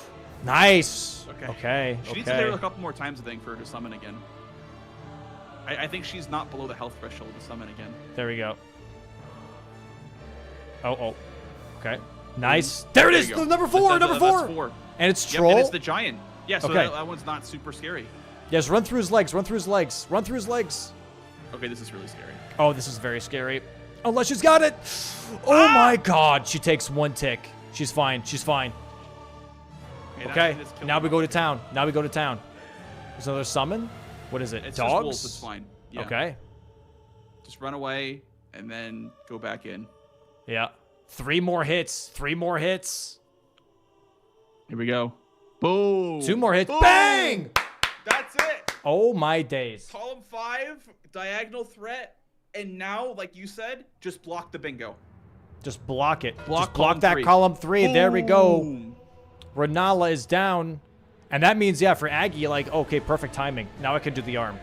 I can just block column 5. I'll do the arm. And now it's good timing because, like, Aggie will give the arm, like, before Parky can even go for it. Yeah, before Parky can waste any time. Wait, Aggie didn't do the I dialogue. don't think he talked to Millicent. Yeah, he didn't talk to Millicent. Oh, now Parky's setting it up. Well, he never did anything for the questline. He never talked to Millicent. He never went back down. He just talked to Gallery. That was it. Wait, oh, she didn't talk to Millicent at the shack. That's what it was. I see. Oh, okay, Because you have to go down to the shack after and talk to Millicent there. Wow, Parky going for veggies, but Aggie's already Aggie halfway done with them. I don't think he ever talked to Millicent. He doesn't have... Well, she's not there. She's not at the Church of the Plague. She's at Gallery Shack. But oh, he never went down. Yeah. This is why you study. This is like a bit of an accidental blessing for Aggie here. Yeah, he's having Parky time sink a little bit in this. I've never seen this skip before. Really? Oh, yeah, this. Yeah, the Watchtower skip. That's what I'm calling it. Can't say I've seen that one. There it is. Yeah, she's standing there saying, "What's up? I'll meet you in Altus. Give me my arm back." Parky here gonna lose out on the prosthetic arm for the bingo line on column 5 here, but still currently 3 squares ahead, about to be 2 squares ahead as Jesus Christ, as Aggie is gonna mark this square on the prosthetic arm, and then I like that she went for it though. I do. I like it too. Maybe thinking that Aggie would not. Maybe Aggie would think that she's bluffing it. There's the block though. Very nice block here from Aggie, blocking out that column 5. Okay, what's next, Parky? What's next? Magnus. She's going Magnus. Oh, so is Aggie. But she has Wild Strikes. Oh. Nope. I like this. She's doing Riker instead because of column 3. I see. I like this. Yeah, I don't mind this either. I like this. I like this because this gives her a lot of money, but also it gives her priority on column 3, which is majority. And there's a magma worm down here. Yep. Magnus is a one-off. You don't need this number 6 anymore. So I do like this. I do like this from her. I'm shocked Parky were to Deathbirds go, is still on the board, by the way. Just saying. If Parky were to go for Magnus, and if Aggie were to go Deathbirds, that's really bad for her, right? So I like this play a lot for going for a square in column 3. Yeah. But the Somber 6, if you guys were at home, is on this building to the right where that guy is throwing pots down at you. The Somber 6 on top of that building. So, really good for setup route. As Aggie here is into the fight with Magnus. Got to be careful because he has no wild strikes. And Magnus can be quite the tough NPC. There's the Lion's Claw.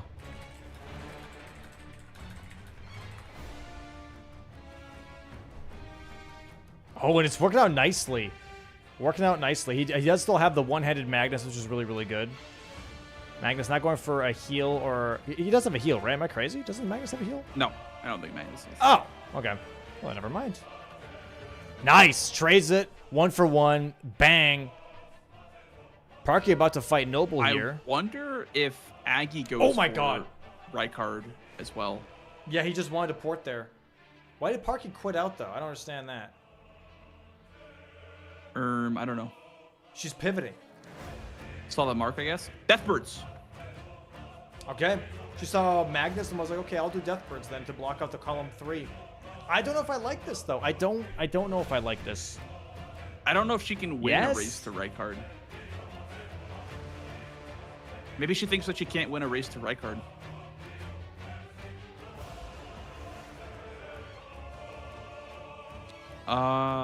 Even after he takes Magnus, though? I don't know. Where is she heading to?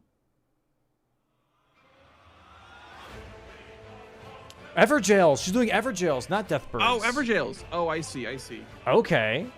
I think Deathbirds would have been a better call, but maybe that's too obvious. So she's like the second best option is Everjails. I don't mind that. I don't mind that. It doesn't get you much. Aggie's going for Rykard. She can get both. She could get both. She could get both. She just has to do majority.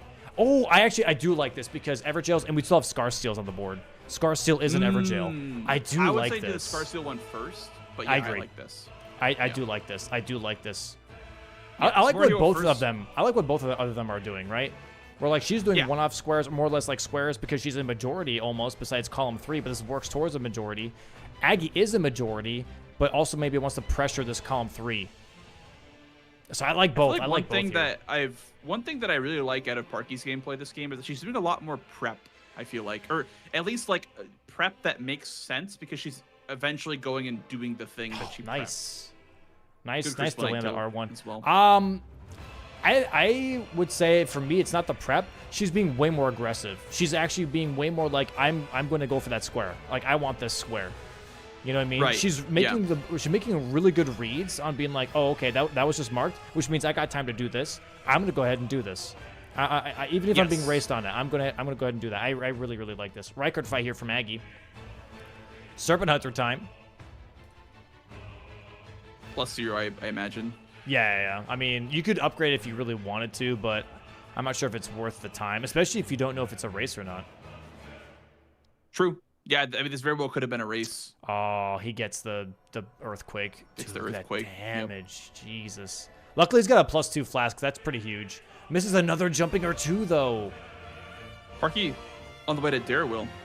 And something that I mentioned earlier in the match when she was grabbing the stave there, I would have liked to see her go for the grace down there. Yeah. Which is going to lose her a little bit of time here.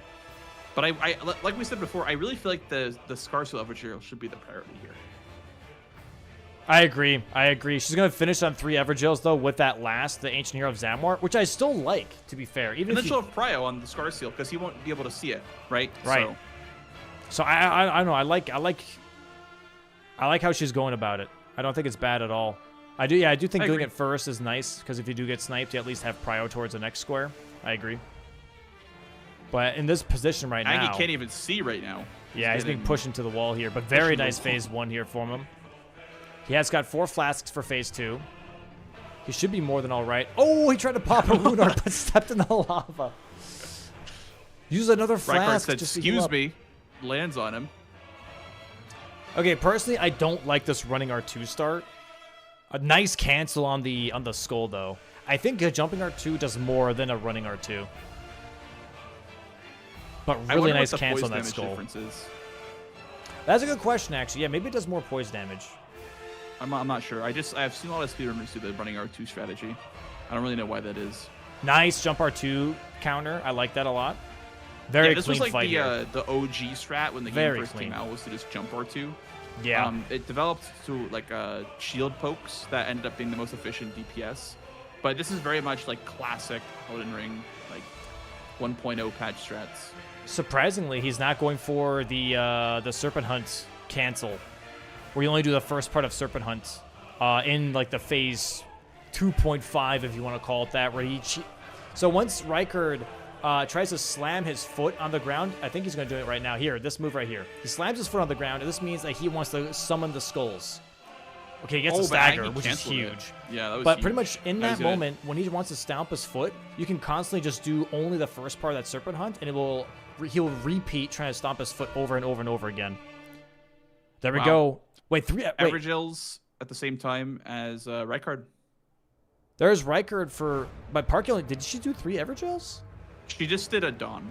She didn't do the Scar Seal one. Oh, shit. Okay, we missed that. No, I missed it, I should say. But hey, yeah, nice block on the column 3 here, though. 10-9. Also showing for Scar Seals now, or at least one of the Scar Seals. This is full majority. And Aggie's going for Deathbirds, I think, now. So if we count the squares, Aggie has priority on Rykard's Great Rune. Yep. And they're both even on Worms and Haligtree Medallion and Lanciax. So we're looking at 11-9 here very shortly, with Parky getting Scar Seals, while Aggie goes for Deathbright Birds. I don't know what the timing will be when he marks it, but I think she was laughing, by the way, because she thought that they were racing on Evergills, but then Aggie marked immediately when she was marked, so she's like, "Damn, I could have saved." Doing one Evergail. Well, he could have easily done Evergills in the time that look at that damage. Rykard, so. Yeah, exactly. Really nice damage, though. Really nice damage here from Aggie on this Deathbright Bird. Oh, and the headshot right before. Wow. You could have chased if you wanted to just do like a jumping R1, but this is still really good. Oh. Okay, yeah. Oh, very nice drive-by. A mounted hit. Uh-oh. Oh, my. Gotta be careful. Yeah, that was crazy. Almost got Gets blasted. one Deathbright Bird, though. And here we go. Scar Seal's now for Parky. And yeah, this is going to be 11-10 in just a moment here. And even though Aggie has priority maybe on Rykard's Great Rune, Parky it still takes doesn't a while have to to go get for the it. tunnel. She doesn't have to even go for it. She can go for Magma Worm. She can go for Haligtree Medallion. She can go for Lanciax. This is a crazy end game because it's just full on. It's anyone's game. Yeah. I think Aggie will probably end up going Lanciax next, just because it makes sense for Rykard's Great Rune to get that Grace progress. Yeah. But I mean, we could see, Parky go for Haligtree Medallion, and then she has 12 squares. Then she can split between the rest of them. So I think for Aggie, him holding on to Rykard's Great Rune is going to be the deciding factor. Like, if he holds on to it correctly, that could be the deciding factor for sure. Both players are in the manor, and both players have that worm available. But otherwise, what are your other options for Magma Worms? Why are we grabbing the Grace here? What? Pivoting. I guess she thinks she has enough just time on it currently. I mean, she already grabbed one and has half of progress towards the Oh, other. she doesn't have keys. That's why she needs a key. I would have probably gone there and not a key. So that's really smart. She recognized she needed a key. She's like, I want to grab the Grace real quick. I like that. Okay, wow. Yeah, nice read. Okay, Aggie's going to finish his last Death Bird here. That's going to be a square for him. It's going to be 10-10 tied here in the base game match. And then we're going to have 11-9 as Parker's going to be grabbing the Scar Seal Talisman here from this Ancient Year of Zamor. That's going to be a nice stat buff from her too, actually. Really nice Talisman pickup. She is not at the health threshold yet where it doesn't lose value. The Scar Seals and Sword Seals in Elden Ring have a thing where they stat boost you, but they also technically increase the damage that you take. But because the Radigan, Scar Seal, and Sword Seal increase your health, you technically gain more health than you would take extra damage until you hit Vigor 40, I believe. That's when the Scar Seals and Sword Seals actually lose value, and it's not worth it to have it on your character anymore. So for her not being at 40 just yet is really, really nice. And her just wild striking this ancient hero to death. Bang! Very, very nice. Is Aggie making progress towards the Caleb Magmaworm? Yeah, Is I that think what we're so. seeing here? I think Okay. so. So Parky going here's towards for Lanciax. Lanciax. That would be ideal because Aggie kind of needs that square to win this game. So if Aggie, Parky dude, goes no. for Hold on, Lanciax- hold on. Aggie needs to block this diagonal still. Reichard's Great Oh, Ruin wait, and it's Halictree still up. Medallion. He has to do one of the two. Parky has majority. Aggie doesn't. Wow. Because he didn't get Renala. That's why. That's actually crazy. So if she goes, her going for Lanciax here is actually really smart because she's keeping that diagonal open because he has to do either of those, and that's a time sink. Oh, but Aggie's going for Lanciax now too. Yeah, he's And closer. Damn. It just depends on the Lanciax fight. Unless Parker does Lanciax skip, that would be cinema. I don't think she's learned that one. I haven't even learned that one. Bro, if he gets the Lanciax here, though, but she has Bleed and Frost Grease. And Wild Strikes. Oh, wait. But Aggie's got Dragon Wound Grease. I like that, too. Ooh. I mean, both are pretty even up here. Nah, Aggie's definitely closer. We'll pull up the map. We're pulling up the map, chat. The map is back. The map is back. Oh, yeah, look at Aggie's this. so Look at much this. closer. Aggie's Wow. way closer. Lanciax is right here. He just has to go all the way through. She's going all the way around first. So Aggie's definitely way closer to this Lanciax fight, right? So once we get here, unfortunate. now it's going to be determining on whose fight is better, which still I think technically for Aggie here, he's got a way better weapon. He also has a lot of money on himself to level upgrade here. But we'll see. We'll see how it I mean, goes. anything can happen. We saw what happened to Renala. Anything can happen. Anything So, can happen. Anything can happen. I wouldn't count Parky out just yet. This is crazy. This is pretty wild for a first game. Dude, I'm gonna say the switch up from Parky from week 1 to now is insane. Like her game plan was insane. I really liked it. Lots of fantastic calls. Lots of fantastic She's improved calls. a lot, and Yeah. also like I just wanted to say like my DLC match versus Parky was like the closest match that Maynard have ever had. So Yeah. I think she's like very rapidly improving. So Yeah. I'd love to see it like in real time. Yeah, I am what's the word? I am ecstatic. That's a good word. I like that. And here we have it. The poison grease coming out here from Aggie right now, going to this Lanciax fight here. Poison. I mean, hey, that's what he's got. Oh, the damage not bad. That's That is not good bad damage. damage. Yeah. Staying mounted though is crazy, and he but dies. he dies. Right Yeah, I was about to say, staying mounted is crazy work. I would never.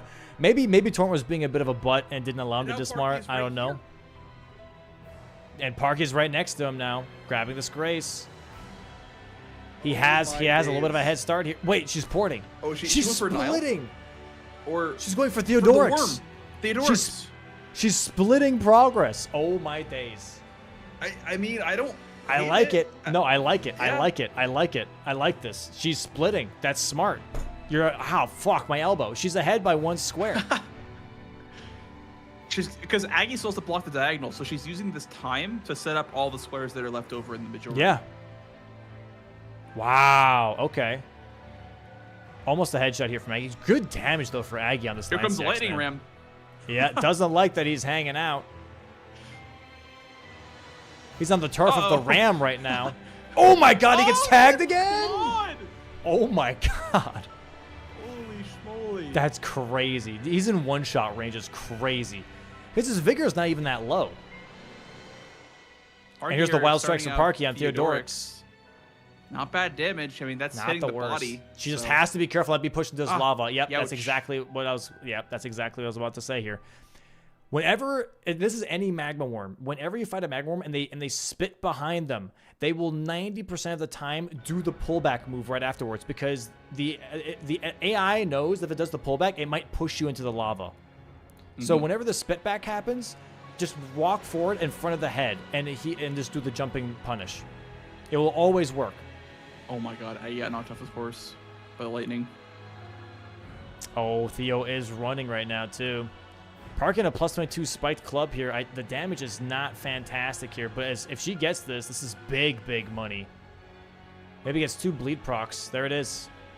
He threw up again. And Aggie died again? Wait, is Aggie pivoting? Oh, he died again. And he's committing. He's committing. Dying 3 times a Lanceax already is devastating, definitely for time here. Parky getting set up here on Magma Worms. Oh, gets a stagger. That's stagger. huge. That's huge. Just wild strikes the head. Boom. Yep, bang. Boom. Yeah, look at that damage. Get that bleed proc. Don't go for the riposte. Don't go for the riposte. Nice. Good. Good.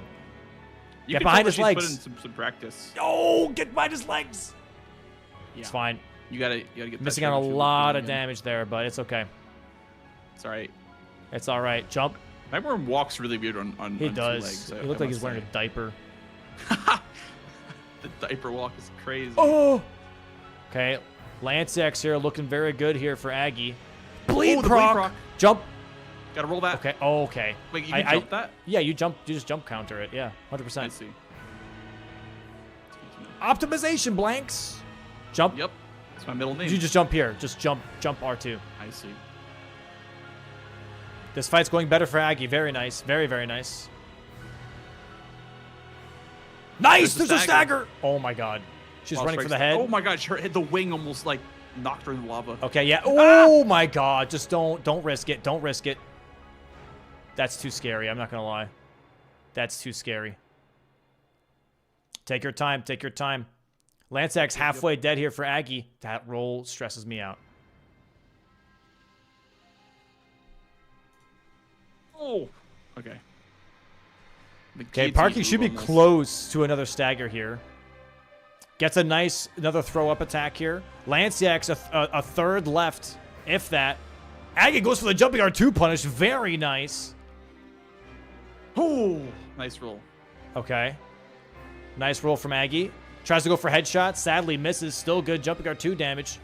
Parky almost has Theodorix dead here. Oh, the stall attack from Lanceax. Oh my god, this is so stressful. This is so scary. Nice roll here from Parky. Nice roll. Oh, gets a stagger. That's it. That's one Magma Worm. That's one Magma Worm. There's Lanceax here for Aggie. Both of them kill at the exact same time. There's Lanceax for Aggie. And now it's 11-11. It's tied. What do they cash in on? Parky trying to go for Magma Worm, so they're going to go towards Caleb now. Aggie getting ready for Rikers. Okay, he has to block that diagonal, and he knows that. He's giving Parky enough time here to do Magma Worms.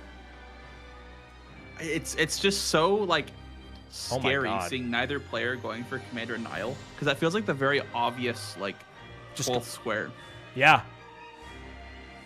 Just go! Just go! Wow. Dude. Wow. We might have a Halictree race. We might have a Halictree race.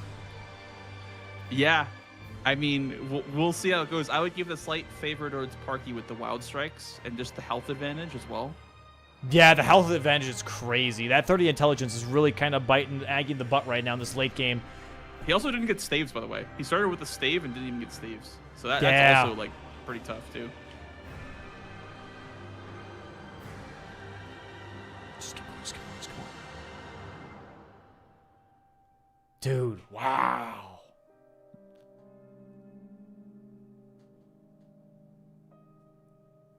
I don't know, That's crazy. I feel like I know it's so hard to make that judgment call, but I feel like Parky just has to go for Halictree Medallion because she sees Rykard, and so the most obvious path to victory for Aggie is to do Great Rune into Halictree Medallion. I don't know. I would love to see her pivot. I don't know. I don't know. I don't know. I think if she gets her second Magma Worm and then maybe at least grabs the first half from Albus. Yes.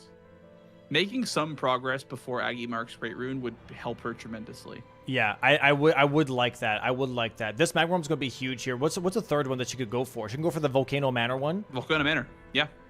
That would be a huge one for sure. It's probably the best one to go for. Is there any other one? Makar? Makar. And there's the one in Altus, like, past the Tibia Mariner. Oh, yeah. Oh, wow. Yeah. Okay. Wow. Yeah. I think honestly, Aggie might mark this once she kills this Magma Worm here, and then she knows that she has advantage on Magma Worm and go for Halictree first. Yeah. Ooh, Yep. man. He might actually also get this Magworm first, like before he can get the, because this is a very quick tunnel. She's approaching the boss gate like right now. Yeah, I mean, Aggie's almost right here too. He just has to. Okay, now here's a little bit of parkour left. Yeah. That's a foul foot. Oh, okay. Aggie just ran over a foul foot on that branch. A golden foul That's a foot. foot. The foot. Grab the foot. Also, here's a cool little tech thing to save a little bit of time. Again, maybe like a second. Is if you land on those pile of balls, you actually fall cancel, and you can just keep running rather than having to do a hard landing. Oh, wow. Oh, this Wild Strikes is cooking. And that's why we get it. It And sure that's why we is. get it, man. Holy schmoly. That's why we But, Wild okay. Strikes. Oh, my God. Does he finish? Wait, does he finish, though, going through the tower? Oh, she's getting pushed into the lava. Okay. Or does he just, like, prep it and play greedy? I don't know. That's a tough call. I don't know if because he doesn't know if Parky did right card or not. Right. There There's it is. second Second worm for Magma Parky. Worm. Dude. And what's the call here? What's the call? Don't tell me she's going Makar. Dude, is she going for the other Halictree half? She's going Southgate. She's going Southgate. If she's going for the first Halictree half, I think she's doing that. oh my God, she's prepping the other half, right? I right? would assume so, because that's the only possible thing in this direction. There's no Magworm over here. No, There's she's no, going. like- She's going Makar. No. No. No. Oh. That's the worst. That's actually probably the worst. Well, also, if you're going to Makar, the best way to do that is to go through Southgate, take the teleporter, and then go through come out to Bellman. Yeah. Yeah, this is a huge time sink. He's full committing to the Great Rune though, which is great for Parky. And then it's gonna be this is gonna be. I wonder if Aggie goes Magma Worms and then gets sniped. Because there's no way he can do 3 I don't know. Yeah, I really before don't Aggie know. or before Parky gets Makar. For Parky, it's very This, much. this really is the long way, though. Like, This is such a long way. She should have gone from should have gone through the gates instead. maybe she doesn't know that the one in the manor counts as like she might think it's like It's bosses, too late. I guess. Here's the mark though. Does she grab the I know what's Grace the call. maybe? There it is. Reichard's Great Rune. 12 to And get 11. Halictree Medallion. Aggie's going Halictree Medallion. And yeah, this might be actually a clutch up here from Aggie. 13 to 11 potentially. Parky just needs a Grace. She could still contest Halictree Medallion. Oh my God. Oh! I thought she was pivoting for a second. She needs a Grace. There was a Grace to I don't her even know right, where she is technically. right now. She's still on her way towards Makar. This is such a long way. This is such a long way. She literally took the... Yeah. That's so unfortunate, bro. Her routing up until this point was top tier, and then she just went for the longest way to get to Makar, which is really, really, really unfortunate. Aggie has the bloody Healus, by the way. The bloody Healus? He's not gonna use it, I don't think. Maybe for Does she pivot Nile here? He will. There's a Grace. There's a Grace. Does she pivot? There's a Grace right here. Oh! She's pivoting. She's pivoting. She's pivoting. Cena Guile. Yep. Okay. Well, here we go. Nile, though, for Aggie. Nile for Aggie. We got ourselves a game. We got ourselves a race. Oh, my God. Because if she gets Halictree Medallion, it's GG's. It's GG. There's no way they can do 3 before she gets Oh, my God. Makar. Aggie died. And there's the first death. Dude. The Binkus Riders. Dude. There's no way. She might get the half and then go Makar. There's no way. But I feel like Halictree Medallion is a more favorable square to go for than 3 worms. I don't know. I mean, for her, just to split is the best decision. But right now, she is a square behind. Oh my God, Aggie's Guys, torrent, bro. And then he's gonna spawn in falling, I think, unless it doesn't count as stable ground. The tree. Yeah. Okay. That's -1 flask though. You know, he has 7, but This is insane. This is misses the insane. skip.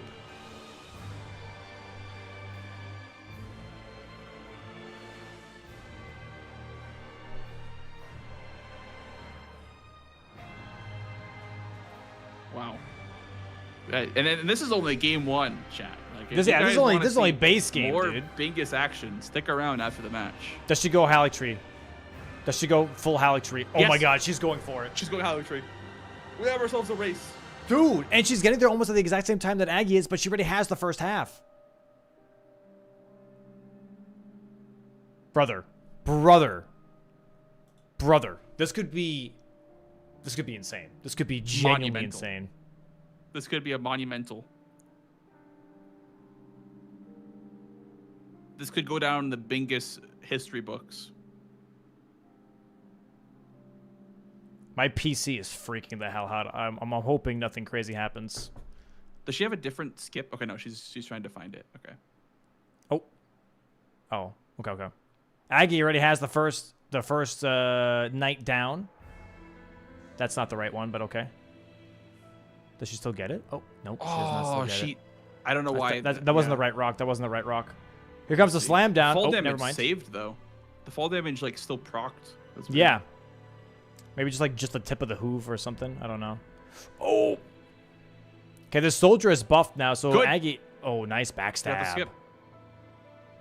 Parky is here now. Oh my God. Parky's here. Even if Aggie gets this first, like she has the other half. Yeah. Dude. It really depends on how the Spike Club does versus the clones, though. I don't know if it's going to do too hot compared to like a great sword. Scar seal. Put down the scar seal. Oh, okay. It's fine. Aggie almost got comboed. Okay, how confident do we feel? It's the Nile race of the century. He immediately goes for the backstab here. Not bad. Okay, that's not bad damage. Just get out. Just get out. Damage is not. Okay, nice dodges here from Aggie. Oh, he gets tagged though. Oh. He's down to 3 flasks. And that flash that we saw him using the skip might come into play here. Nice backstab again here from Parky. She needs to do one more backstab on that first night. Has to be careful though. Here comes the super combo. Roll forward. Nice backstab. Nice punish. Nice punch. Aggie here currently One hit left in gets this a one. huge punish. Oh, the bloody healer's putting in work. Also, This is crazy. also pierce damage. Yeah. 'Cause Nile Very, is very using the nice slash damage here from Aggie. so Very nice.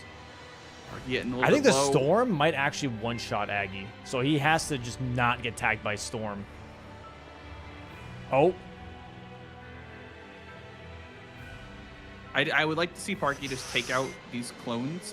And then I Oh my God, Parky's about to die. Aggie here looking like he's having a really, really good fight. Switches from Bloody Healers back to Knight's Greatsword because he already had a bleed proc. Parky has no flasks left.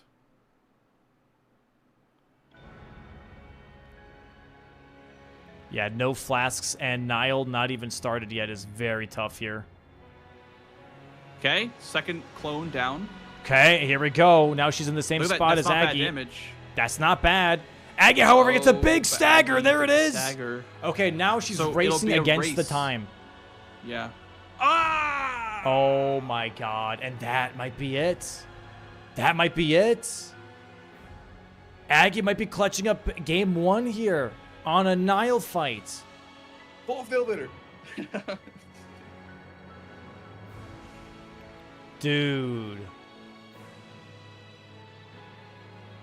Yeah, I think she just didn't give herself enough time. Oh, That's she's the going big to issue. she's going to Makar now as well. It's GG's. It's Yeah, GG's. I mean, I feel like she just didn't give Wow. herself enough time to contest on Nile because you could tell she was nervous when she was fighting him. It wasn't like, just that. It was just the Makar routing, honestly. That was like 2 minutes Yeah. out the window. Yeah. Very close game 1 though. Very, very close game 1. Insane. Bro, what a freaking match from Parky and Aggie, man. Absolutely insane match. Fantastic watch. Leaps and bounds better than are showing in week 1 and 2, right? Like I Yeah. feel like this is just a different Parky altogether that we're seeing today. Absolutely insane. Absolutely insane. Very impressive. Loved it. My lord. I don't know. I'm blown away. Genuinely. Yeah, I mean everything just besides the Makar, like literally everything. I don't think I would change about the gameplay on Parky's end. Yeah. And here we go. Aggie going to be getting that Halictree medallion half. And bang! There it is. GG's 13 to 11. Wow, dude. But What Parky's a still clutch smiling. up. She's in good spirits because of how well she played that game. Dude. You know what I mean? Like a really good confidence builder. That was sure. amazing. That was absolutely amazing, bro. That was insane. What a match. What a match, dude. I don't think you can possibly be upset with yourself after playing like that though. Like Amazing pushing calls. Aggie to 13 squares, or to 11 to 13. I think that's just like you can't be mad at yourself. You know, that was just a well played match from both players. So. 100%. 110%. All right, chat, we're going to go ahead. We're going to move on to a 10-minute break here. We're going to move on to the DLC match here in 10 minutes. Stay seated. Get yourself some drinks. Get yourself some snacks. We'll be right back. We'll be right back. Also, get yourself a ticket to the live finals if you want to. That'd be cool.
Brother, may I have some oats?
And welcome back, guys. Welcome back.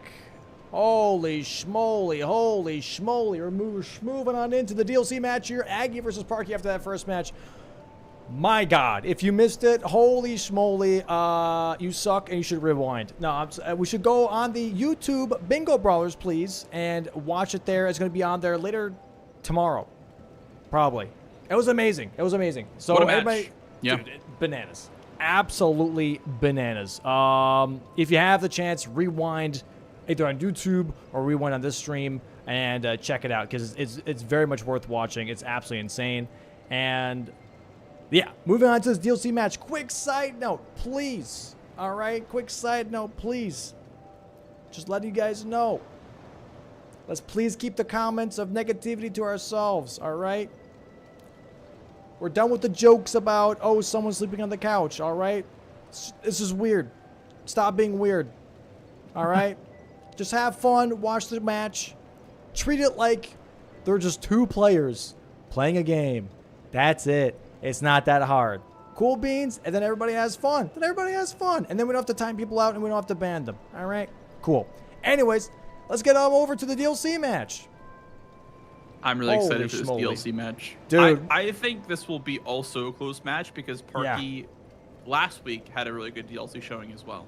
So, Dude, I've been saying this for a while now, right? It's at some point it's less about the practice and more about just being ready, you know?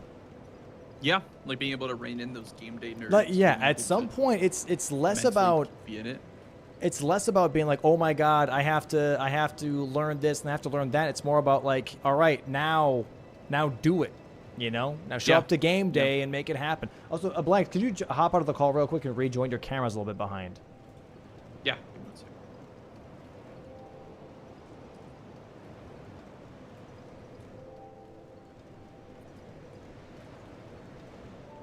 Okay. Perfect. That's Camera perfect. should be back on. Awesome. All right, I don't have any Parky feed here just yet.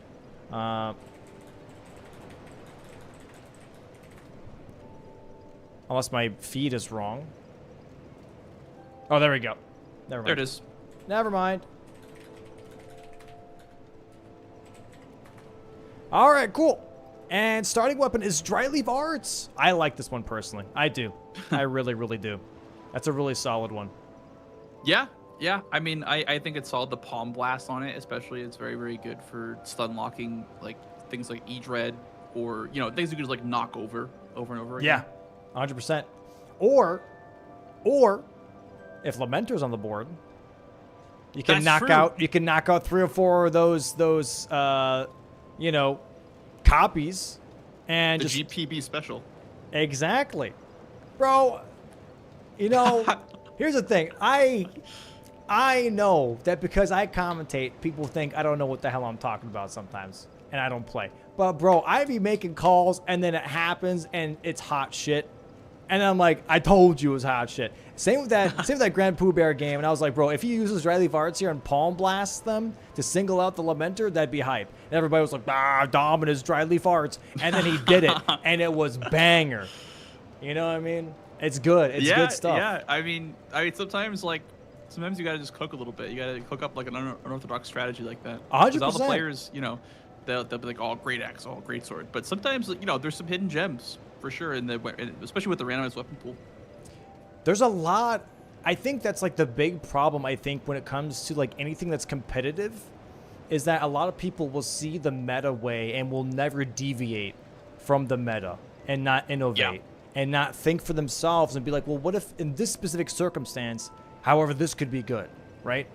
Like I feel like a lot of people are just like, oh, that's the meta. All right, I'm doing the meta, and they would just turn off their brain. And I think that, if anything, is robbing whatever competition you're in of innovation, of finding new cool stuff. And that's why I think Bingo is so cool, because there's innovation left, right, and center. You know, like You're when just trying new things all the time. Season 4, man, so many different things of people trying out different skips, trying out different builds. Even when it was just Great Katana backhand blades left and right and center, because that was just how Season 4 was, people were still innovating a little bit. You know, being like, okay, well, what if I put lightning on there? because lightning wasn't used on backhand blades from the very beginning of season 4. It was bleed. It was Bleeding bleed. gold. Yep. And then at some point, people were like, dude, actually lightning kind of scales really hard and actually makes up, if not, has higher DPS than even a bleed proc. Like stuff like that. It's amazing. It's absolutely so cool. Yo, grab Hoover, thanks for the raid. So now, getting ready for this DLC match, let's check out this board, shall we? Let's check out this board. Absolutely. Blanks, you tell me, what are do you see? seeing? Oh, okay. Yeah, I did the first one. You do this one. You just All right, cool. All right, here's what I'm seeing right now. Here's the vision. Okay, so in the bottom right corner, we have Florsex to sleep, right? And we also have Golden Hippo, okay? So I see kind of two directions here brewing, because there's one direction where you can go Golden Hippo, and then you can head towards Ancient Rao and do Devonia for that line threat, where you could alternatively go south, where there's Florsex to sleep, there's 3 dragon bosses, and 2 pink tier rewards, and Senesex. So I think we're going to see one player do things in Skidoo Altus like Golden Hippo, potentially 2-headed Turtle Talisman, and whatnot, and the other player might go south. Going south could give you some good early value. I would say the only like early square south would be that Florsex to sleep, just because like it's just kind of like a non-combat square after you kill ADM, and it's pretty easy to do. There's like a max upgrade there too, I guess, in the same diagonal. So you could do that. Like that's a good combo you could do with the Pillar or the Magma Worm. What are you seeing? What are you looking at on this board? What I am looking at is honestly, just first off, I like Golden Hippo here, but I see Ashes of War. I also see Devonia. So Golden Hippo into Devonia I think is always really nice, especially if it's in the same row, like the way it is. Yeah. I kind of like that. Also Bird. Bird armor set. Down to Bird. Right. So I don't know. I kind of like this possible move into Ancient Rao, because you can also get a Divine Bird Warrior there. You don't have to do the one with the imbued sword key. And you have Spirit Ashes, which again, Scorpion Spiders is a very popular Spirit Ash to grab. So going Golden Hippo here kind of gives you access to a lot of things here. It doesn't get you access to Golden Braid, for example, so that's definitely a little bit tough. Backside is completely avoided with Golden Hippo. But both going Rotten Duelist Axe here, by the way. And here we go. They're starting off. Let's see how they're going to move here. I think Parky immediately going towards 3-path cross. And Aggie maybe even I like that for Ashes of War. Blade of Mercy. So, yeah, maybe we see an Ashes of War rush here from Parky. And Aggie here, maybe we see a little bit of a deviation, maybe rushing actually backside, because we do have Commander Guys' pants on that road to column 4, right? So apparently also covering your camera. There we go. Got it. Yeah, so I don't know. The 2-headed Turtle Talisman, is Chief Bloodfiend on this board? There's Spirit Ashes. There's not Chief Bloodfiend. Okay, but that's still nice though. So even though Chief Bloodfiend maybe isn't on the board, Chief Bloodfiend dropping a Spirit Ash might be worth considering if you're going for 2-headed Turtle Talisman. Grab that Grace down there. The cave is not that long. Not that long. So honestly, not a bad backup to go for that Spirit Ash. And we see Aggie immediately going for the Graveyard Skip here. Not going to be going for 3-path cross, so maybe not going for Ashes of War, but instead wanting to have that Skidoo Altus backside Grace advantage, if you will, for the early game here. We do have Tree Spirits, so you're going to have to drain the water. You pretty much have, yeah, you have to. Because I don't think there's any Tree Spirits outside of the 2. There's only 4. One in the river, one in Bellerat, and then 2. Yeah. Right, so you have to drain the water to get that specific square. I wouldn't mind a max upgrades rush for Aggie, going backside. Honestly, yeah, there is only 2. There is the 2 max upgrade rather than the 3 max upgrade. So grabbing actually this Grace right here would be really smart for Aggie because of the tower. Yeah, he is skipping it, which is definitely odd. I actually don't see a lot of players skip that Grace, the Pillar Path Waypoint. I don't. Yeah, I think this is actually a bit of a misplay actually from him routing wise, because we do have that tower behind him for the +25 stone for max upgrade. I thought he died for a second there. And also, it gets you closer access to Ancient Dragon Man. Whereas now, if you want to do that play, you have to go all the way around, right? Mm-hmm. Which we'll see right here, actually. Here, we'll pull up the map real quick. For the players. Pull up the map. I mean, for the viewers. For the viewers, not the players. Here we go. Parky currently is running that way. But as you see here, right? If you're looking really, really close on the map here, this is where TLEA is, right? And so if you're looking at this, you have to go all the way around like this to be able to go back to Ancient Dragon Man, right? And here's the tower, by the way, that we're talking about that has that smithing 25 stone. And this is the way to Ancient Dragon Man, right? And so this Grace that they're skipping is pretty much like actually right here. So Yeah. That's a lot of distance that they're both kind of missing out on. Well, Parky now going this way, actually. However, Parky more understandably missing out. more understandably, because if you're going this way, guess what? You get 2 extra Skidoo fragments, which I really like. Yep. So that definitely helps And out with leveling. You could also go up instead of going towards Stelia and grab that Pillar Path waypoint and then drop down. True. But it's a little bit True. slower to get the Skidoo Altis. Yeah, you just go up here, grab this, and then go down instead. Yeah. And that way you always have your port right back to Ancient Dragon Man, right? 'Cause I otherwise, usually yeah, see that this on pathway. boards where you go 3-path cross, and then you also want the Spirit Gravestone for the like healing the Wounded Kindred of Rot. Usually Yeah. you go up. Yeah. But both players going to be in Skidoo Altis at the same time, looks like, because Aggie did have to put out on the skip once, so he's actually not even saving too much time by doing the skip. Yeah, he's a little bit ahead right now, but not that much. And Parky, on top of that, has 2 extra Skidoo fragments over Aggie. So that's definitely a bit of a difference there already when it comes to defenses and offenses. Both of them grabbing the same Grace here, and then making their way towards Skidoo Altis. And I think Parky also grabbed the Ash of War. I don't know. I missed that if she did or not. I don't Did think you- she grabbed Savage Lion's Claw. just grabbed the 3-path cross and then went for later. Yes. So she wants to be in Skidoo Altis earlier, I guess. Interesting. Okay. Which makes sense. To be fair, if she had grabbed the Ash of War, she would be a little bit more behind.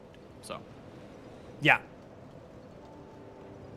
I don't know what exactly she's looking at first, besides, because if you're doing Ashes of War Rush, you would grab Savage Lion's Claw while you pass 3-path cross, but I don't know what she's eyeballing here. Maybe just like a Hippo or something like that, or like because it gives you an incant as well for center square.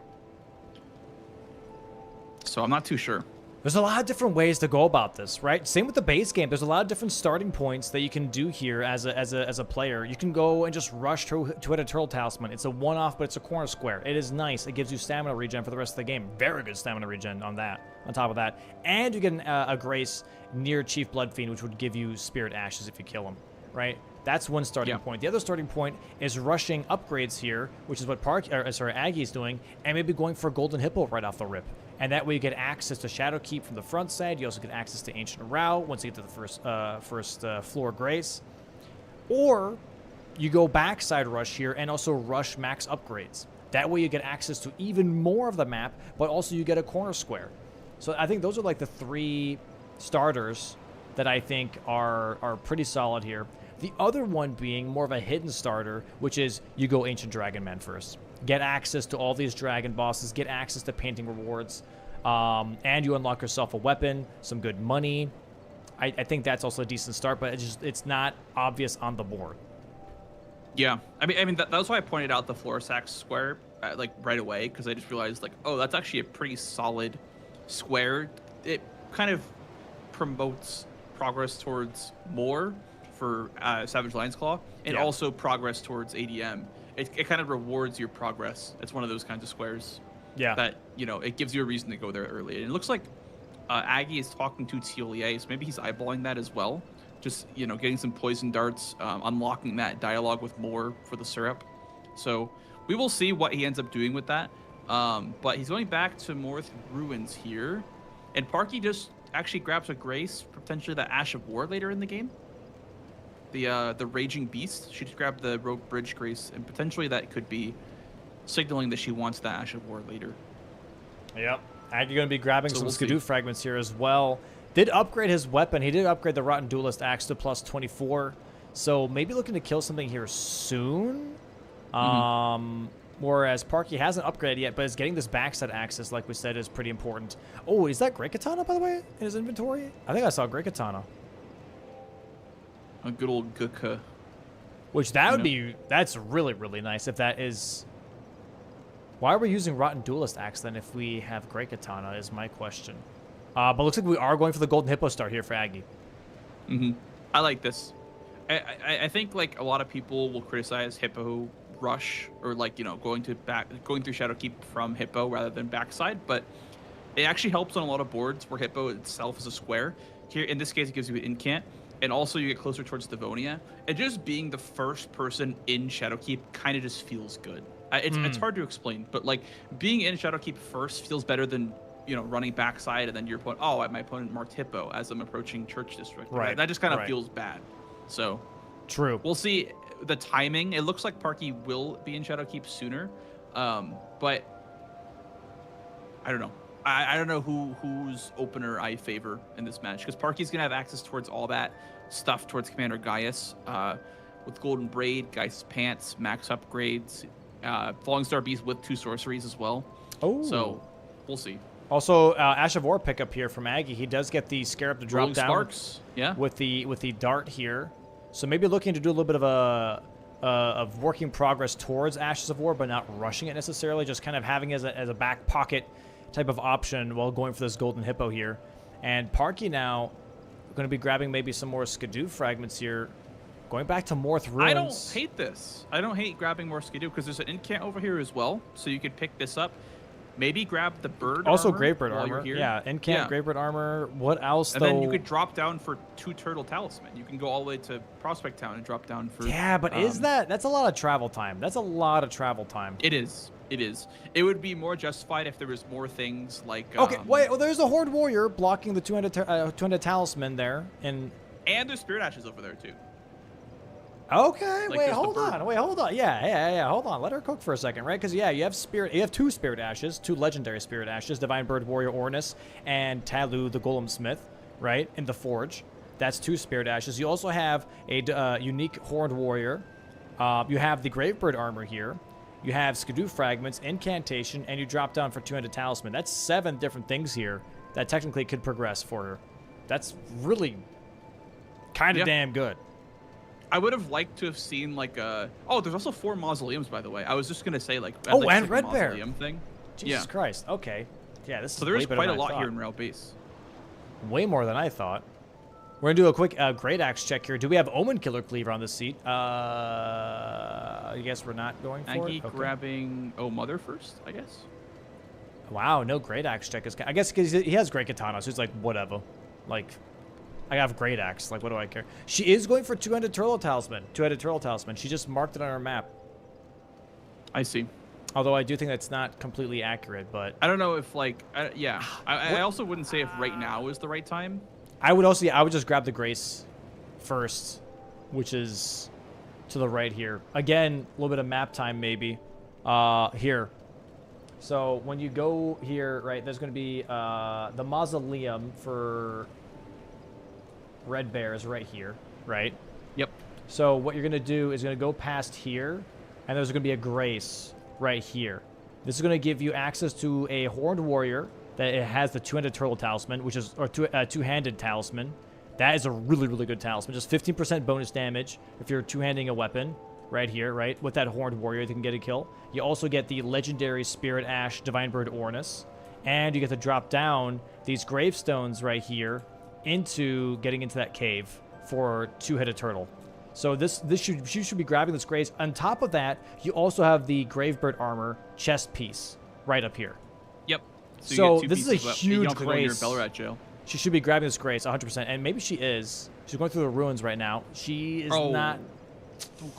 Go over the crease. To your right. She's not getting it. That's unfortunate. She would have to go all the way back here to grab it. That's really. This is a huge time sink. I mean, it's good grabbing this square, but man, it could have been so much more effective if she went for that grace. Yeah. That's really unfortunate. She still has the grace in Ancient Row, but she just has to make the travel one more time. Oh, I don't like that. Oh my god. Goodness. How did she survive that? I don't know. Her eyes kind of opened up a lot too there for a second. Like, oh shit, what the hell is that? All right, Very backside dark here now for opener. Aggie. Yeah, 12 minutes, no marks. It's kind of crazy. I think, but Aggie has 2 Ashes of War at this point. He does. Here's going to be the first mark of the game. 12 minutes and 10 seconds in. Bang. Boom. There's Twitter Corner square. And Aggie might be thinking that she went through TLA for that as well, and so she doesn't have that progress towards Prospect Town or Temple Town. Yeah. Do you think that though? 12 minutes. She's been struggling for TLA escape for 6 minutes straight. That she just went from TLA. I think he may think that Parky got a Grace over here and then went towards when she saw that maybe. it wasn't working. Or that Maybe. it wasn't, like, getting marked. Yeah. They're both in Trisha at the same time. Looks like Aggie's going to be going for the upgrade material, though. He is, which I think is a really good play here, right? It's a corner square. He will realize that he doesn't have the most optimal Grace, obviously, not having the waypoint Grace, where Egon is currently kind of dying and in pain. He wants to let the whole world know that he's in pain. Yeah. What a weenie. Nice jump here. Yeah, I mean, I would say that there's a world where the Ancient Rao play works, like, super early, like we were just talking about, but she definitely should have grabbed the Grace. And also, I don't know if you know this, but there's actually an Ash of War by the Telu Forge. Yes. I forget, like, though. Piercing Throw, or like whatever it's called, like the Nah, scatter shot that's not Piercing Throw. throw. That's the other one where the Misbegottens are. Yeah. I know what you're talking about, though, yeah. Because, like, if she had gotten Savage Lion's Claw plus that, and then just gotten the Ash of War, like, that could have been really nice, too, because she'd have 2 squares in the column 1. Mm. She could still get it, though, if Aggie's going for upgrades. She could get the Ash of War square. Because there is actually one if you drop down from back section and you go towards Ancient Rao. There's the Wall of Sparks. Yep. Aggie grabbing So. the first piece of bird armor here, by the way, now going towards that tower that we were talking about. Going to be getting his first square on the board as well. Very nice. This is a very weird board, I will say.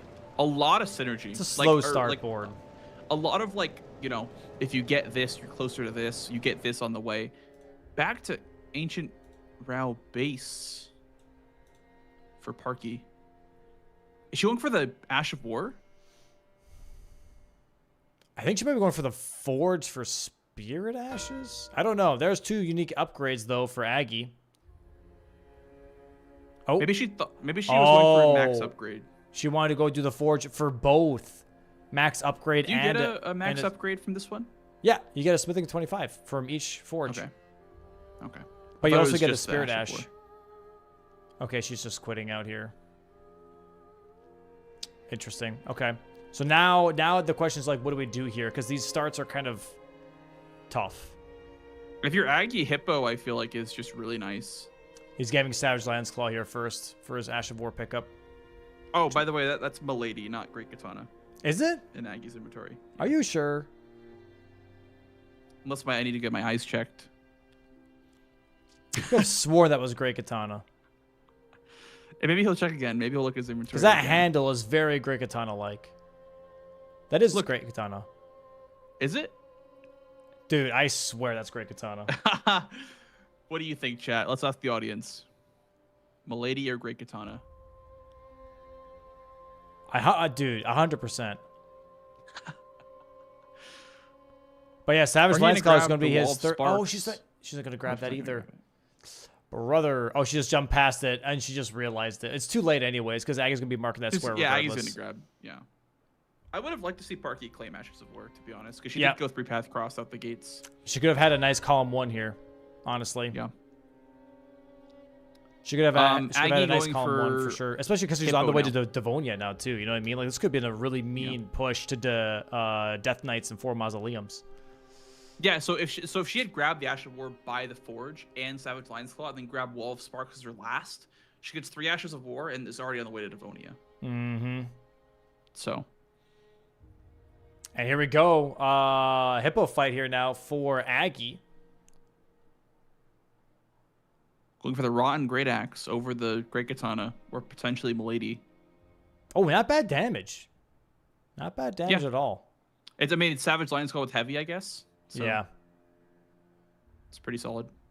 That is pretty damn solid. There we go. There's a first stagger. Boom. We don't have Blade of Mercy, post. but we do have double Rotten Sword Insignia pretty much. So that's really nice. There's the Rot Proc on the Hippo. Oh, here we go. Phase Ooh, 2. bit Do of we an get to early cancel phase it? Oh, 2. we do get the cancel, though. Very nice. Yep. Very nice from Aggie. It's really nice to like stagger lock Hippo with these like colossals and like the big weapons. It's really nice because they do a lot of poise damage, and Hippo only has 80 poise, so Very strong there. Oh, double tick though. He's got to be careful here. Into the slam down. into the roly poly, Oh, into spikes the again. needles again. Yep. He doesn't have a lot Not of a single skidoo, one. Okay. so they're gonna deal a lot of damage. Parky in Ancient Rao, by the way, as we speak. Hippo down to 30%. The rot is procking. Nice stagger. Aggie cancels the roll. The roll of doom. Very nice riposte here. Yeah, And he Parky's should gonna be have grabbing this. the Scorpion Spider Ashes, which I think is really good. Oh, good trades trade. the hits there, but very nice. There it is. Gets an Yep. incant from it as well. Yep, so that's going to be Hippo. It's going to be an incant. It's going to be some Skidoo. And now he's heading towards First District again. Probably just going to drain the water and or... I guess maybe not drain the water right away, but probably just going to head into Shadowkeep now through backside. Which is very interesting that he went... He did Gravestone skip, and then he got Hippo's Grace, and then he went backside. Very, very interesting routing. Oh, Parky Wait, isn't is even Parky's weapon upgraded not yet. upgraded? She's not even upgraded yet. Uh-oh. Uh-oh, she just aggroed another Shadow Man, and Oh, she no. doesn't... Yep. She's like, fine. You may leave.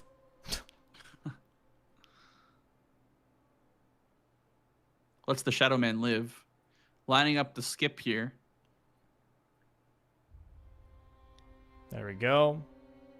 Oh, she misses it. Oh, my lord. She missed it. That's unfortunate. Definitely a bit of a time loss there. Yeah. That skip, I always, I just run off now. I used to line it up, but I run off now. That Fire Knight had golden eyes. I wonder how much He that did. would be. It's a lot of money. I remember one time I had an Ulstrated Tree Spirit with golden eyes, and it gave like 100k. Sheesh. Sheesh. That's pretty cool. That's pretty neat. I guess a lot of money. He's rich. He does. He does have a lot of money. I mean, he just killed Hippo. He just popped the 50k rune as well. He's got a lot of cash to work with, and he might be going towards Devonia here. Or Commander Geist. I don't know, either or. But this road 2 is pretty scary if you don't get either Devonia or the Commander Geist's pants. I'm assuming Commander Geist's pants would be better because it's just a corner square. Yeah, it blocks the other diagonal that Parky built with the Turtle Talisman, and it builds row 2. So I think this is good. Here we go. There we go. Very nice. There you go. It's a good skip. And then also it gives him the opportunity to go for Falling Star Beast with 2 sorceries, as well as I guess Remembrance Boss with Remembrance Weapon only. It's like progress towards that if he goes for Gaia. So like a lot of value. And meta as well. So a lot of value of going hinterlands here. All right. And the verdict is in, by the way. Chad is saying it's great katana. Oh, it is Guka? Okay. So you might want to get a new pair of glasses. I see one Milady. Okay, what is this now?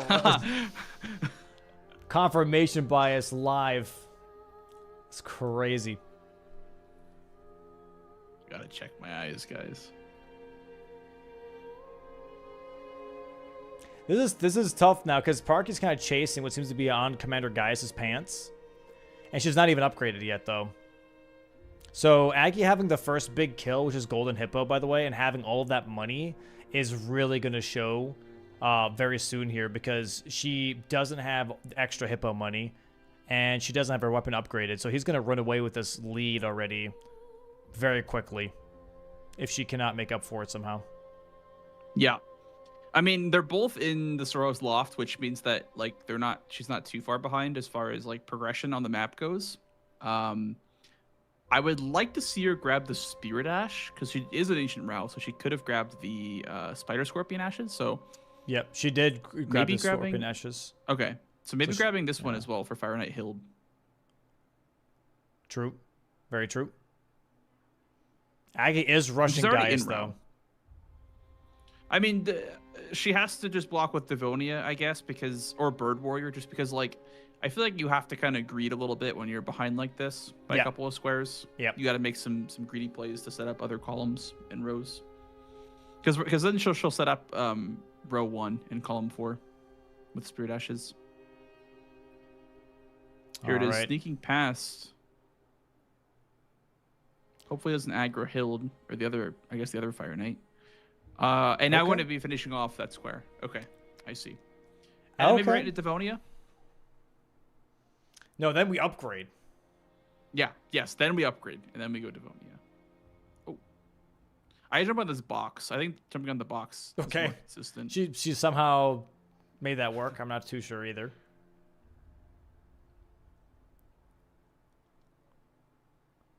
Okay, nice. I do the jump down, jump back up, bada bing, bada boom, 3 Spirit Ashes. Although I would like to see her 50 run strength for in Aggie. and grab the 80k. That's just nice Yeah. extra money. Yeah. There it There's is. Spirit Ashes on the board. 2 to 3.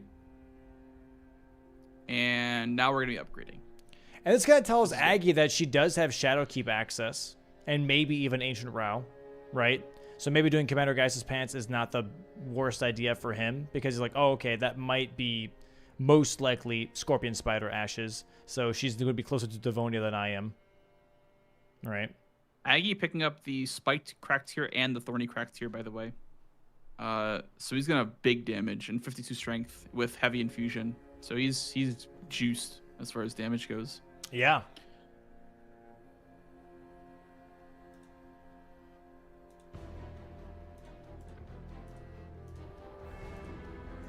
Here's Commander Gaius for Aggie. The Frostgree is on. Potentially gonna have a double status proc. Oh, and he immediately Youch! died. Okay. He tried rolling it rather than jumping it, which is interesting. I think he was just like a little bit like when he did the charge R2, it was like the ending frames were just a bit too long. He got Could be. tagged. Oh, I forgot to put on a talisman here too, though. Is there hitless on the board? I don't think so. So you can just take hits if he really wants to. But there is Memby, so that is something to be mindful of. Is like being the first one to kill a Remembrance boss on a board with Memby feels kind of nice. Yeah. Yeah, doing Rolana right after this would be really, really nice for sure.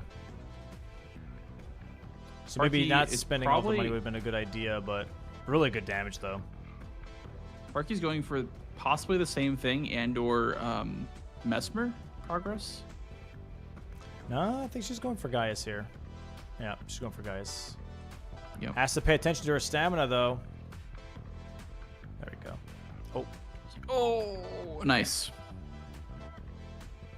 And we'll see if Aggie like holds on to the pants as well.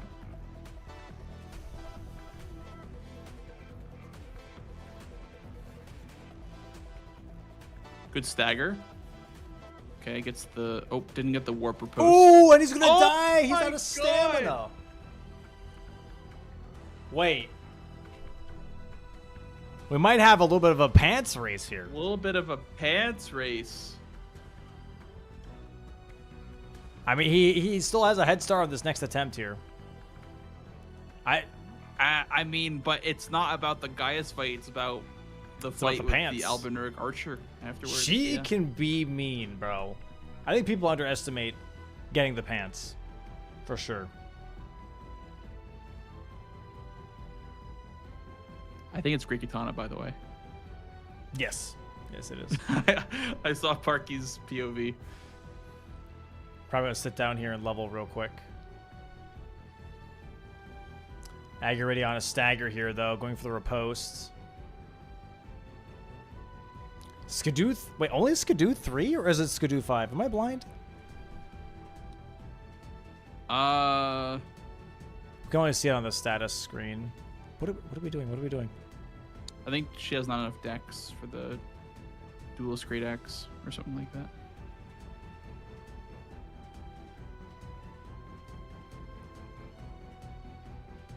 Okay, we're just setting other things up here.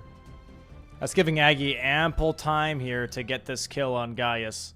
He's already in phase 2. Why are we not using the Great Katana? I'm a little confused. They have Great Katana. They're both deciding to still go for the Rotten Duelist Axe. That's crazy to me, personally. Genuinely very surprised. Because you know, Aggie, I you're about personally, wrapped up. if you, very nice fight here from Aggie, by the way, gets the commander Gaius kill. If you have great katana, I would have gone for Rolana over Gaius and then used the weapon on Gaius. Well, that was an insanely quick like body check here from Gaius. What the hell? Look at the damage. It's not too great. Oh, she tries to punch me. Does go for the double kick here too. This might be a snipe from Aggie. At least she'll probably know by the time that she starts her second attempt that like this is probably not worth contesting. Oh, but Aggie getting a little bit of He's having a dude. Like I said, she's a menace. hard time. She is a menace. If you can't dismount her, this becomes a very difficult fight. Especially the Colossal, because they're so slow. Yep. You can definitely knock her off of the dog before there's enough damage, but okay. Oh, there's Devonia now, though, actually, for Parky, and she dies on Devonia as Ouch. well. And Aggie dies too. Aggie dies. Elvis lady. Dude. Yeah, she's mean. It's happened to me, man. It's happened to me. Oh, Parky goes back to Pivoting Gaius. back to Gaius. What are we doing? What are we doing here? I think this is a little bit of like panic mode, just because like I don't know, it's really tough when you're just trying to go for squares and like I don't know if you feel the same way, but whenever I die in bingo, like my concept of time just gets like shattered. I have no idea how much time has passed like every time that I die. You know what I mean? Like Yeah, So- it really depends. It really depends for me. But maybe just a little bit of like panic. I guess, oh, maybe Parky's going for Golden Braid here? Honestly, yes. Yeah, I like this. I like That's this. pretty good. Golden Braid or Falling Star Beast or both. Oh my god, he's going to die here again if he doesn't get out of this. Ice Spray. He's staying now on foot because it's easier than actually on horseback. There it is, the dismount. Oh, there it is. There is the pants. So Parky will grab this Golden Braid, which is actually good for her because now, since he's in the region, also grab the Erdtree incant. Ah. It was a... Dude, that's same with the freaking Godskin Apostle book. yeah. She's allergic to incants. There it is. All right, there it is. That's actually a good double block there on the row 3 and the column 2, which is really nice. And now this row 2 does need to be addressed. So back to Devonia. Yep. Back to Devonia. Here we go. Yep. And Aggie just nodding, by the way, when he saw that. He's like, okay, cool. We're both backside. Got it. But Yeah, he killed I Gaius almost wonder here. I almost wonder why he didn't go for the Braid first. Maybe. But maybe he just wants the row 2 threat. And now he's going for Devonia, it looks like. Or like Strange and Row for incants, potentially. Or It could be that, or it could be that, yeah, he might be thinking that, oh, Parky's showing that she's got also backside. Maybe they would be racing on... that was a really close. Memby. Yeah, that's why I paused for a second there. I was like, oh. Dude, look at that wind up. That's just crazy, dude. Such a delayed attack. It's actually insane. You can just strafe this to the right. I don't like this weapon. I think the I don't Rotten either. Great Axe is not a good It's B tier. Yeah. It's B tier. I like the status. I like that it's colossal, so it's got really good poise values. It gets trampled by the Unfortunate. centaur. Yeah, it's like it's better than like a curved sword, right? It's better than like most bad weapons, but it's still just not better than Great Katana, in my opinion. Dude, if Parky gets sniped on Devonia, this could be a very quick game too. This That could would be be a tough. very quick game too. Because then he just skips down to the bird. Yeah. Yeah, if you know tree skip, yeah, you could skip down to the bird. True. Oh, okay. Parky's got like 1 or 2 more attempts before Aggie shows up. I like that damage is so low. Big Yeah. charger too. Boom. Well, it's crazy because their Skidoo levels are kind of low, I feel like, for having Right. like a bunch of map progression, you know? Oh, no, we gotta jump. We gotta jump here. Jump. Okay, too early. Yeah, now we're just trying to run Just away. walking just to heal up. menacingly. I know, it's terrifying. And there's the backhand. Okay. Aggie is almost here, You can man. strafe this one. He's really not that far away. Also with his damage, I think he does more damage too. Yeah, I mean he's got those guys Skidoo fragments. He definitely has more damage. Yep. Here we go. Here's the Here run comes up. the run up. All right. Good dodges. Good Okay. dodges. You space the dodge. That's good. Okay, that was not that good. I wonder if Aggie's going for the bird first, because he did say that there is a skip from the Viaduct Flowers. Manor. She has to run. She has to run. The flowers. Yeah, you can't. You have to. No, you have to start running or get on your horse.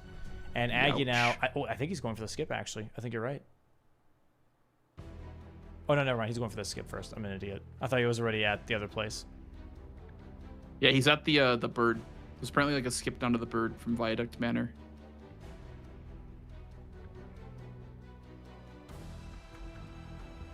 Nice jump down.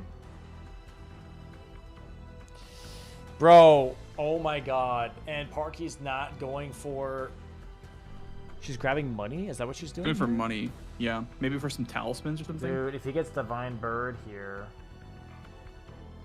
Oh man, this might be a crazy road too. He could go for the Bingus. Oh, but the bird's going crazy sicko mode. Hey, yeah, the bird. This bird, I feel like, is like underrated. Like people do not respect the bird. That's why I love this square. But there is the Divine Bird. Bang! There it is. And back And to the now- Viaduct Manor. Oh my god, we might see a road 2 bingo here. Parky under some serious pressure. Going for talismans.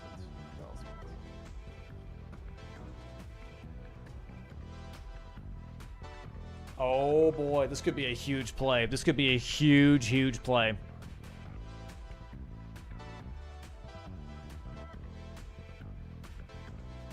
Okay, multi-hit, Ritual Sword, Ritual Shield. Okay, you have to go right now.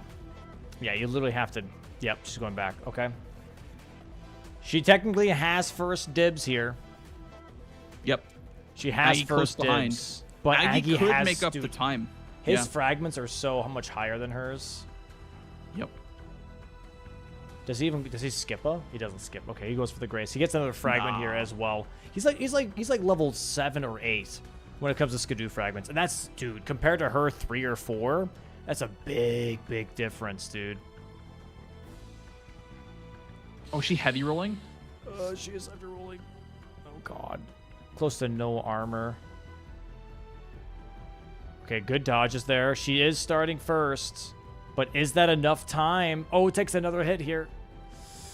What is Aggie's armor's looking like? Oh my god. Oh, Aggie immediately gets smacked in the head.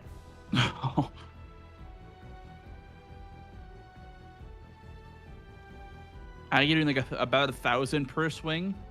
Oh my Parky god, doing- they're in sync. That was so cool. Oh my goodness. That was huge. so fucking cool. Yeah, his damage, he already skipped her. Oh, there's a big stagger though for Parky. Aggie! Oh, but Aggie Shockwave! trampled. Oh my god, Oh, good gets the dodges roll. from Aggie. Okay, Parky and the centaur move now. Jumps. Very nice. Nice. Oh my god. Okay, gotta roll this. Boom. Okay, roll the stab. Yep. Oh my god. Centaur run up. Aggie dodges it. Very nice. Earthquake Parky's does in not the dodge hot that. Centaur, very nice dodge for Parky. They're doing the same thing again almost. Yeah, there's an instinct again. It's crazy. Oh no, Aggie's catching Oh, up no. though. Aggie's ahead. Parky's the one he is trolling. Oh, there's a big stagger. It's over. Oh my days. What a bingo line. Holy schmoly. Bingus. Wow. Wow, dude. Devonia. Devonia, man. Holy schmoly. What a quick moves. Quick moves from Aggie there. Wow. What a match. What a match. That was a fast bingo line. Yep.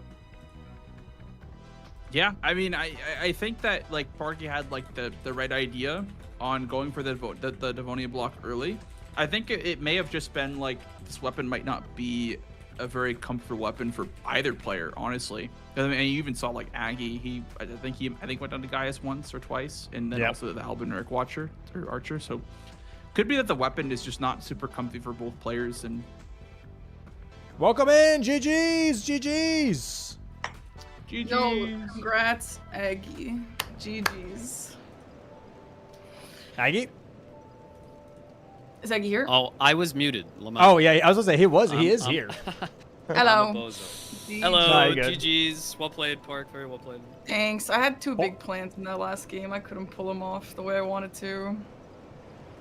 Be like that sometimes. Yeah. Dude, honestly, the matches have been amazing. So great. Have been generally so great. I don't have an image for the first match, I just realized.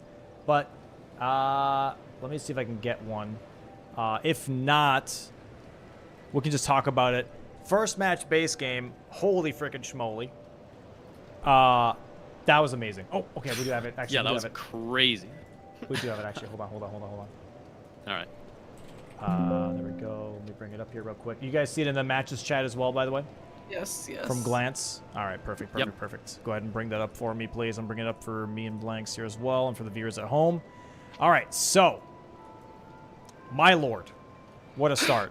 There were a lot of things that were going on this board, right? So Blanks and I kind of like broke it down, and you guys can give us your thoughts here in just a second, what you guys were seeing as well. But we saw 3 different starts here, pretty much, which I think are kind of obvious, right? It's Marga plus 0, Take Raya's Hand of Volcano Manor, and O'Neal were like the 2 kind of like starting points that maybe players could pick, and they kind of deviate from there. And we kind of thought that Volcano Manor was the strongest start, based on the fact that you also have Rykard on the board, you also get Somber Stones 5 and 6, and maybe even 7 from Volcano Manor. On top of that, there's a Magma Worm there.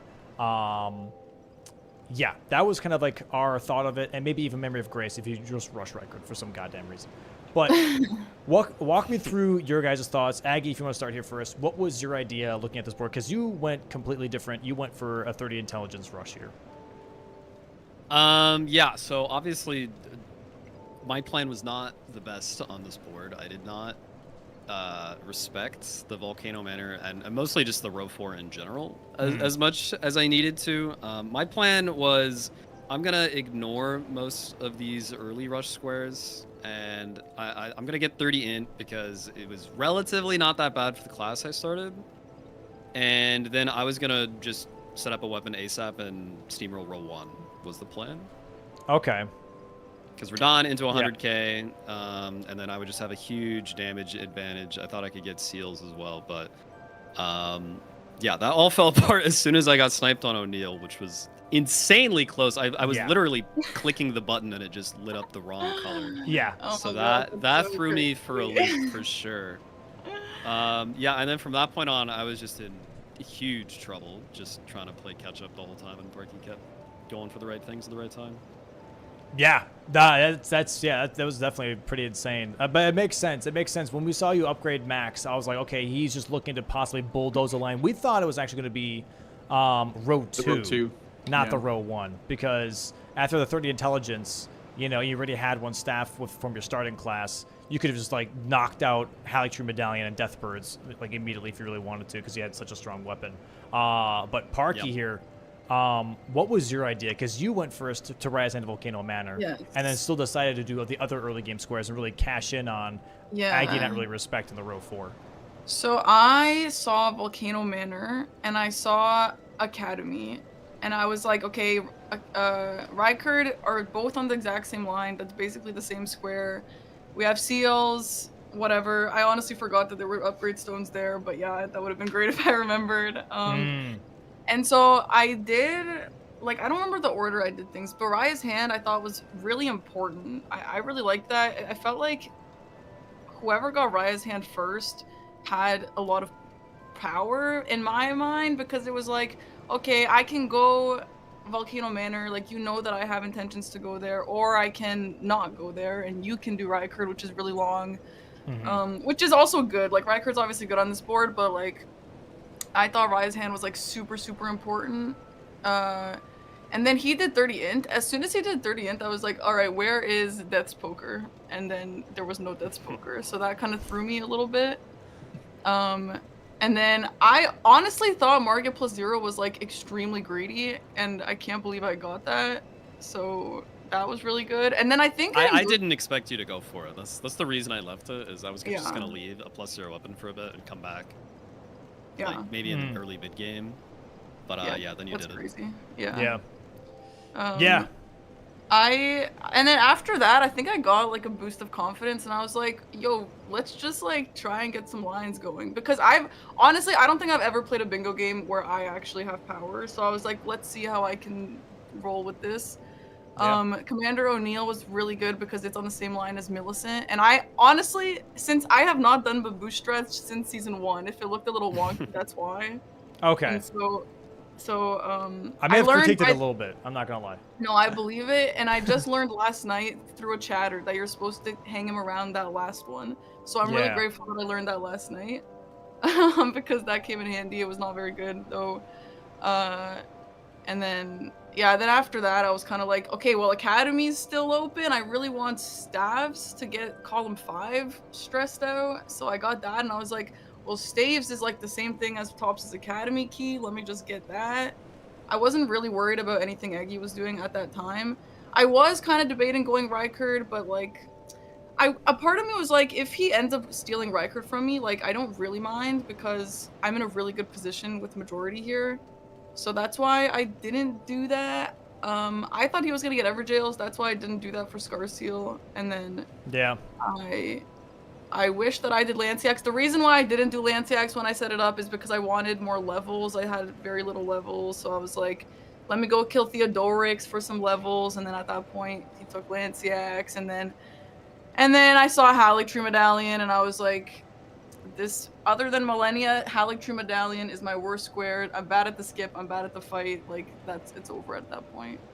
But that sucked. It was a tough match, but I mean, you guys both made insane calls, right? Aggie kind of climbing back from insane pressures being made, especially with that column, that row 4, and then like doing a nice scrape block into immediately having to block the column 5 pretty much and the column 4 were just really tough positions, right? And then missing out on the Renala square by getting true comboed by the laser is just That was brutal. that was Were you doing- absolutely brutal. Wait, did you do Renala? Did you lose that because of the laser? I did. I forgot to mention that to you Oh, during no. our break. But yeah, she did That's 4 summons. She was like brutal. 1 hit from dead, and then she did Commodore with the projectiles chasing No. me. Yeah. And I was Happened to just in the Parky as dead well, zone. but she got the roll off. Yeah, That was I like wasn't almost able to death. get the roll. Very scary, but damn, that's Very, two very unfortunate close. snipes in the line that you really needed. That's crazy. Yeah. Yeah. I When it was came to gonna the ask- oh yeah, go ahead. I just had a question for Parky. So you went to Lanciac, you set it up, and then you pivoted out. Did you ever intend on following through, or did you want to get the worms first? Like, or was that? No, I just wanted. I knew Aggie. I bet you he would tell you right now he didn't think I was gonna do Lanciac. So I wanted to do Lanciacs, and so I went to go get Theodorix for levels.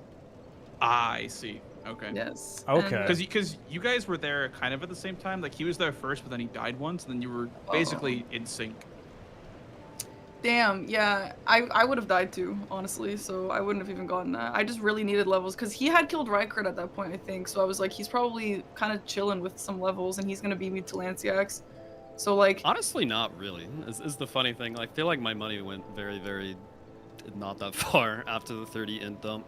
Yeah. Classic You were stats really for behind on health. trap. Yeah. Yeah, the health deficit definitely showed on Lanciacs and on Nile, you know, where it's just like just barely in one-shot range pretty much for both of those fights. Which Yeah, is the definitely class tough. I started with ended up being a lot worse than I thought it would be. So I started 13 int and 16 vigor, so I was like, okay, this is pretty Ooh, nice actually. Yeah. Yeah. But I did not realize how bad the strength and dex were, and the only good weapons required like at least 5 more levels in strength and 5 more levels in dex. So Right. I either had to rely on my stat helmet, which was draining my health, or Damn. just like dump levels into those, and then I had to put off vigor so long it really bit me in the butt. That's Yeah. crazy. Definitely Okay. tough. But insane late game, right, from both of you guys here, trying to make the correct decisions. For Aggie here, you had to make a decision, right, between Lanciax, Magma Worms, Haligtree Medallion, and Rykard's Great Rune, which you had a little bit of advantage on for killing Rykard. What was your overall game plan? Because you did go Lanciax first, even though you still had to block out the diagonal. What was your, I guess, like, idea as to how to go about closing out this game? So at a certain point, I was just counting the squares and realized, like, okay, she needs to get to 13, which means she's going to have to do at least one of these big bosses that are remaining between Lanciax, Haligtree, and Rykard. So I figured, okay, I would assume she'll probably go for the easier squares left, and I'll just let her pick those up while I get the other, like, you know, final squares more in my favor. I decided to turn in Rykard's Great Rune as my second to last, just in case she was trying to sneak that away. I thought about it. And then, yeah, after that point, I was just hoping that I could outspeed her or outplay her on Commander Nile, because he is, I think, one of the harder bosses in the bingo set. Yeah, I think he's a little, I would say, still a little under, what's the word? Underestimated? Yeah, underestimated. Thank you. I agree. He does crazy damage, and there's not really any, like, good cheese strats for him. You can't really, like, burst him down. Yeah, and on top of that, like, his storm attack, for the most part, if you have, like, 20 vigor or even, like, 25, sometimes you still get one shot by that storm attack. Yep. So, I think a lot of people don't really realize how tough that fight could genuinely be. And it's a bit of a marathon fight, because you have to get rid of those two ghosts first, right? That's another tough part. I hate that. Also, Parky had like the hammer and Aggie had the great sword, so I felt like Aggie had a bit of weapon advantage there, just because he could. Oh, the bloody the healers. The clones. The bloody healers too. That made a huge difference. Parky, what about for you? I mean, coming down to those four squares: Lanciax, Magma Worms, Rykard, and Haligtree Medallion. What was, I guess, your closeout? Because I think you focused on Magma Worms first after setting up Lanciax. So what happened was I was like, I needed Lanciax. I really wish I was able to get that. So I wanted that, and I knew that I needed Haligtree Medallion. I knew it, but like, I don't know. Like, it's just I'm just so bad at that square. I'm like so bad. So I honestly stalled on it. I should have done it sooner. Like, I know I should have done it sooner. I knew I would die. So I was like, okay, well, let me just go get a little bit started on Magma Worms. And I knew that he was gonna go for that. I knew he wasn't gonna go Magma Worms. So I was like, let me just get a little head start on Magma Worms, because at least in the case that I end up getting full Haligtree Medallion, I do need to get this last square. So if that does happen, at least I'll have a priority on Magma Worms, because I thought that if I didn't do that, I would just be throwing myself over and over at Commander Nile, and I would just like there was no point in that. So I was like, out of these things, let me just do that last, and that's why I did it in that order. It was just fully skill issue. Like, I'm just so bad at that fight. I should have done it sooner in a different universe. Nah, that's fair. It was a tough late game too to try and figure out like which one Aggie is going for, right? Because you knew you had priority on Rykard's Great Rune. I think the Theodoric's play made a lot of sense at the time, just like kind of split progression a little bit. Yeah. It was just tough that, you know, the Haligtree square is one of your least favorite ones. Yeah. And obviously being pushed into that was tough. I was literally at some point I was like, I know that I can't do Haligtree Medallion. Should I sneak Rykard? But I was like, in the case that he goes Rykard sooner, I'm just gonna lose it and just waste all my time. I just think I need to try, and that's what I did. But I knew I wouldn't get it. Aggie, did you ever consider Magma Worms at all, or was it very much just like Lanciax and then Haligtree? Like, oh, I'm not touching Magma Worms. I didn't really consider it, no, because I think she would maybe have already split it, and also I can't even think of where the Volcano Manor Magma Worm is. I know he's in there somewhere. Same. I don't even know. I didn't want to go hunting for him, so I'm like, you know, I'll leave this as a last resort. Oh, I was going to Precipice. Where the hell is the where is he's okay? You know where Kyle is for the elevator up to Noble? Yeah. Yes. Right, the lizard. Yeah, it's so instead of taking the elevator to the front, take the elevator to the right. It goes down, and that's where the magma. And there's a worm is. magma worm there? He comes out of lava. Yeah. What? I need to go test that. That would save me a lot of time. That's crazy. It would save. You would have for saved sure a lot had more time. Magworm Square. Is that the same as the Gelmir one? Is that No. a different one? That's a different That's one. a different. I have no. Is that even a boss? I didn't It's even not a know that boss. existed. It's not a boss, but it doesn't say boss. It just says kill 3 magma worms. No, you're right. You're right. So, yeah. I've never seen that guy in my entire life. Yeah, That's no one crazy. really does them. I've been saying for a while, like I feel like it's kind of underrated, but like no one ever really thinks about it at the time, you know. Shoot, dude, that would have been sick. It It's a would rare be worth it. synergy, for sure. Yeah. Especially with how strong Volcano Manor was on this one, like magma worms would have worked really well with that. But I genuinely, you guys, obviously, if you ever have the time, watch it back. It was a fantastic match to watch, genuinely.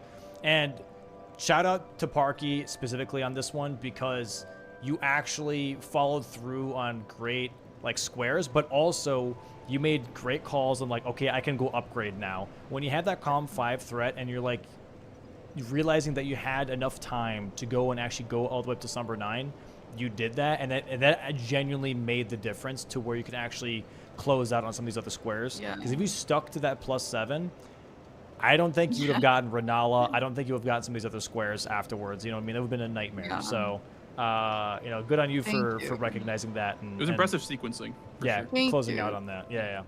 I will So- say, as you guys know, and as I don't really know, bingo is way easier when you're ahead. When you have power, this shit is actually kind of fun. And like, Yeah. I true. can go fuck around and now I can do Everjails, I guess. Now I can do anything I want, and that's my attitude this entire game. I Yeah. do think I made some missed calls. I wish I did Magnus sooner. I had him like kind of set up, but just like I made a little bit of missed calls, but like in general, I was like, yeah, this was actually a lot of fun, and I wish I felt this more often.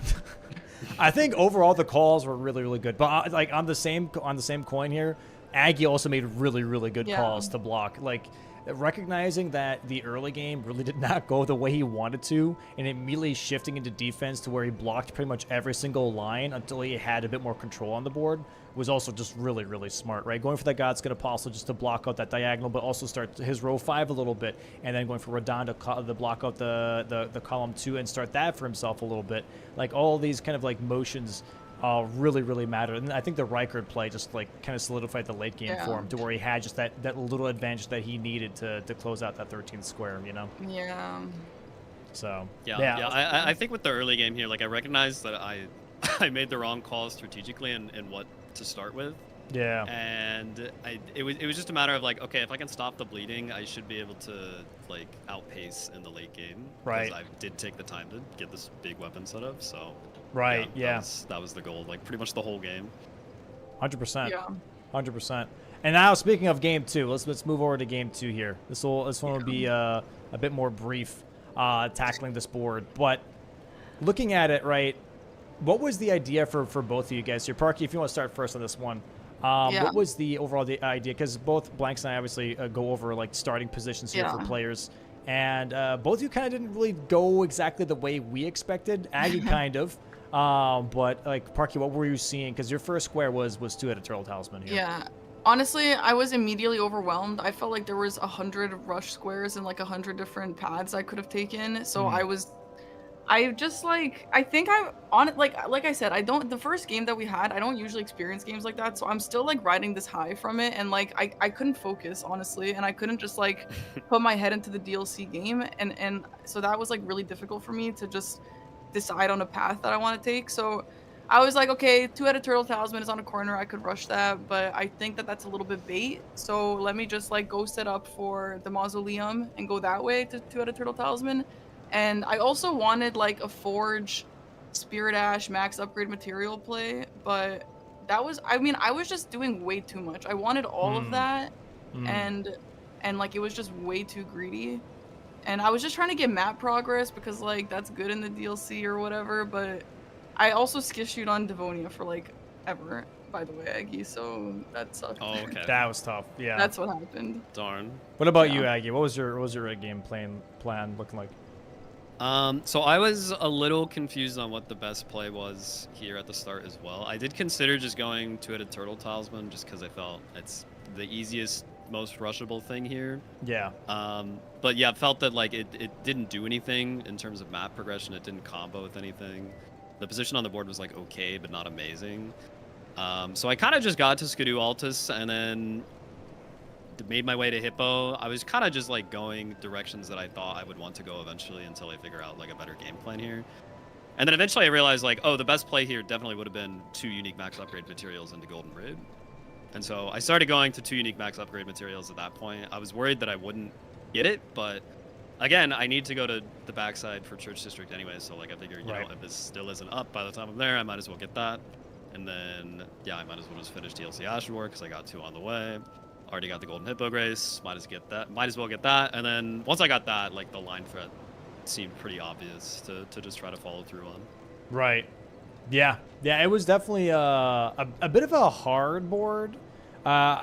So after we first started talking, Blanks and I, the angle that Parky had kind of did have a lot on that way that I did like, because if you go Ancient Rao or base Ancient Rao, not only do you get 2-headed Turtle Talisman access, right? You also get a Gravebird armor piece. You also get 2 Spirit Ashes, technically down there, the 2 legendary ones, Divine Bird Ornus, and also the Forge. You get a max upgrade material from the Forge as well. Yeah. You also have an Ash of War that's nearby. There's also a unique Horned Warrior that is at the two-handed Talisman, so you get also a unique Horned Warrior out of that. And you get a Grace for the other Gravebird chest piece. So like there were so many things that were kind of like in that vicinity. We're like, okay, this is actually like a really smart play. And then Parky just doesn't grab the Grace and goes straight down to 2-headed Turtle Talisman. And I was like, damn. That there was synergy. a Grace down there? I didn't even know. There's a Grace at like right next to the Temple Town unique Grace, Horned Warrior. Yeah. Brutal. That's I'm like, brutal. man, all that synergy would have been really, really good. But I also get just trying to book for one specific square at the same time. I would have gotten it. That definitely would have been. I just didn't know there was one. I was just gonna go from the Grace I had. I still think that would have been a little bit. Oh, and access to mausoleums, by the way, because Red Bear's there, because you have all 4 mausoleums. I went there. So like, there's so many things that were in that area. I was like, damn, this is actually like a really good start. Just like access all of that from the very beginning. But I think Blanks, if you want to, piggyback off this, he said that Floor Sacks Asleep would have been a really good start too, right, Blanks? Yeah, I mean, on this board, I saw personally like a couple of different openers. Floor Sacks Asleep into the max upgrades because you're at the Dragon Communion Altar Grace, so you just grab the Glove Wart down there, and then you just go to the Pillar, obviously, or kill the Magworm or whatever. But I also saw the Hippo play where you just rush through Hippo. I was kind of surprised Aggie's routing because he did the Gravestone skip up and then went towards Hippo Grace and then went backside, so I thought that was a little bit of like strange routing, but I understand why, to the pace of the game, why it made sense, because he had access towards Hippo and then also access towards backside for the row 2. So both plays were fine. I think the opener that Aggie chose was, different than what I would have done, but I think it was still fine. Yeah, the other angle was pretty much Floor Sacks Asleep, get access to the dragon bosses and some of the stuff that's south side. There was a decent amount of south side stuff, right? Demi-Human Swordsman, dragon bosses, and paintings, all of that. But yeah, that row 2 snuck up, and then all of a sudden that row 2 was a big problem, especially after Commander Guise's pants. Yeah. That is just a tough line, especially when Devonia. Were you at Skidoo 3, by the way, Parky? Or yeah, I was. Yeah, that's a big difference to Aggie's. I think like 7 or 8. Yeah, I had 8. Yeah, that's tough. Like I said, this game I just couldn't concentrate, as you could probably tell. I just kept doing new things, and I think that having so many quick squares, because I also saw Floor Sacks and I really liked. I also honestly debated going to Rakshasa and getting the Fly Ashes there. There was just so many Ash synergies everywhere, so I kind of let that take me to places. It was just not the right thing to do, and I also skill issue to Devonia, that's why I lost, but I just couldn't focus on a plan, and that was tough. I mean, hey, Skidoo 3 Devonia is definitely one hell of a fight, not gonna lie. But also, okay, this is the question for both of you guys. You both picked up Great Katana, but still stuck with the Rotten Duelist Axe. And I was definitely very surprised by that. Why was that such an adamant pick from both of you guys?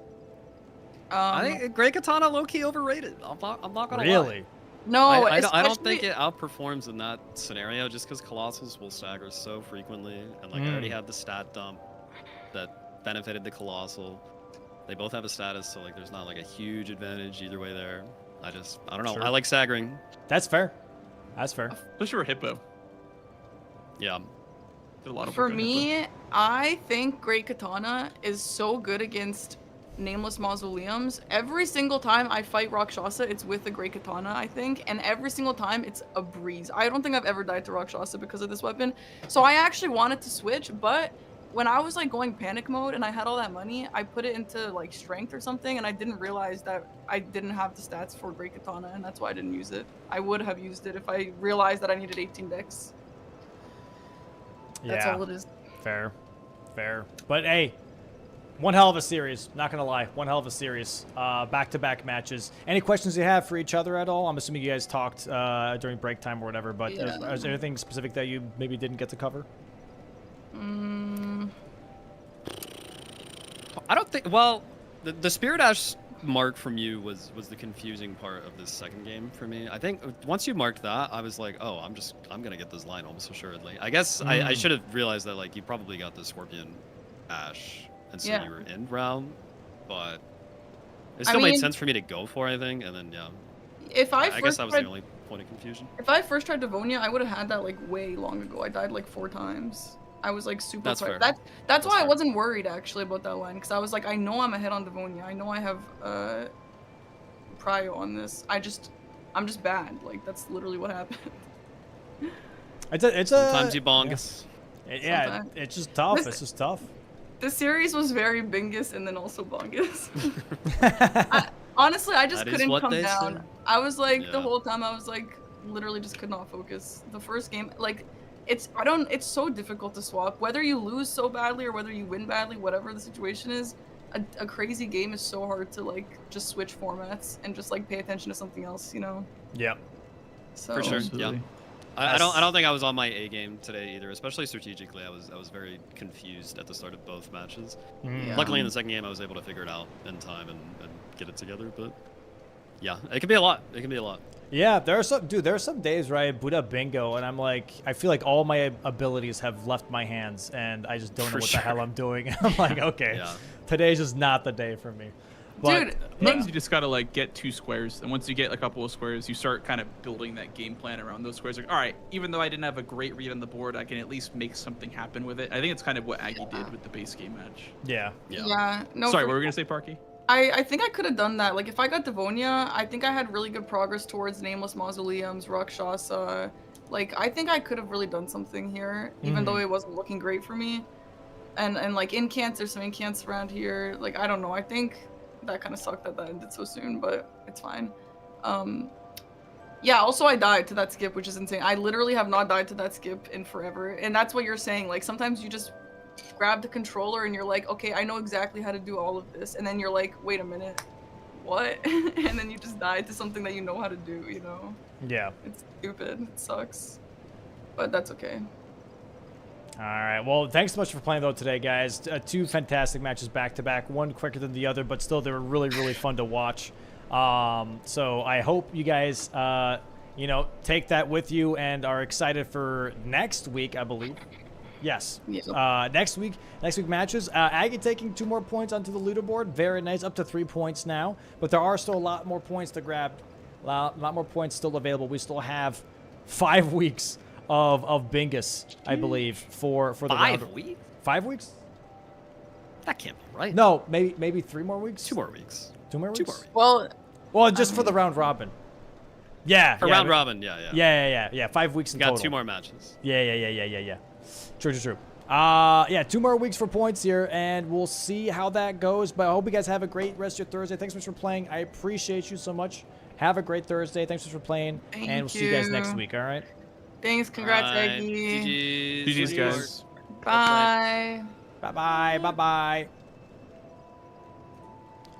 Holy schmoly, and what a day it was, All right. man. What a day it was. And we have another day tomorrow. Blanks versus Iron U tomorrow, chat, at 2 p.m. CST. Check bingobrawlers.com. That way you can stay up to date with the schedule. Should be accurate. All right, that is tomorrow. There's only 1 match tomorrow as well because some players, they're busy. So, you got to move some stuff around. That's why there was a match today. There's going to be a match tomorrow. Then we got double matches on Saturday and double matches on Sunday. So we got some bangers to bangers to bangers. Blanks, thanks so much for commentating with me today, man. Appreciate you, dude. Thanks so much for giving me your time today. Yeah, of course. Obviously, I walk love us commentating. through real quick. People know you obviously from playing bingo, but anything else that you're working on? Where can people find you? Yeah, I mean, I do bingo whenever it's in season, and I also do speed runs mostly. I do a lot of Lies of P stuff, a lot of Elden Ring stuff. So I don't really stray too far out the niche. So if you guys like Elden Ring, if you guys like, you know, speed runs and bingus and whatnot, you can find me on my Twitch channel. It's just spelled like this down below. Oh, there we go. So yeah, if you guys want to watch my matches, there you go. And yeah, thanks for having me, Dom. Awesome. Sounds good. Thank you so much for being here. I appreciate you, man. And we're going to go ahead and raid out here, chatters. Blanks, where do we send the raiders? Where do we send the raiders? Give me a raid target if you don't mind. Thought you'd never ask, Dom. Let's see. Who do we got here? And while he's looking for a raid target, chat, we have still some tickets available for the live finals. The finals of Bingo Brawlers Season 6 is going to be live in person, Long Beach, California. There are still some seats available. Get yourself a seat. It's $30 a seat. $30 a seat. You know, it's like it's a nice dinner on a Saturday, but you get a seat. You know what I mean? Not bad. $30. Not bad. And speaking of not bad, raid target selected. Let's go over to ADEF stream. Let's see what ADEF's doing. Sounds good. Yeah, ADEF going to be practicing Balatro versus Raffle, I believe, for the multiplayer or Major League Balatro tournament that I'm in as well, by the way, chat. I'm in that as well, starting Monday, actually. Opening match is me versus Halion. So if you've never seen Balatro before, it's PvP. It's really, really fun. It's very math, but it's cool. All right, so we're rating ADEF. Good target. And we'll see you guys tomorrow, 2 p.m. CST tomorrow. Appreciate you. Bye-bye. Bye-bye. Have a good one. Ta-ta now. Bye-bye. All right.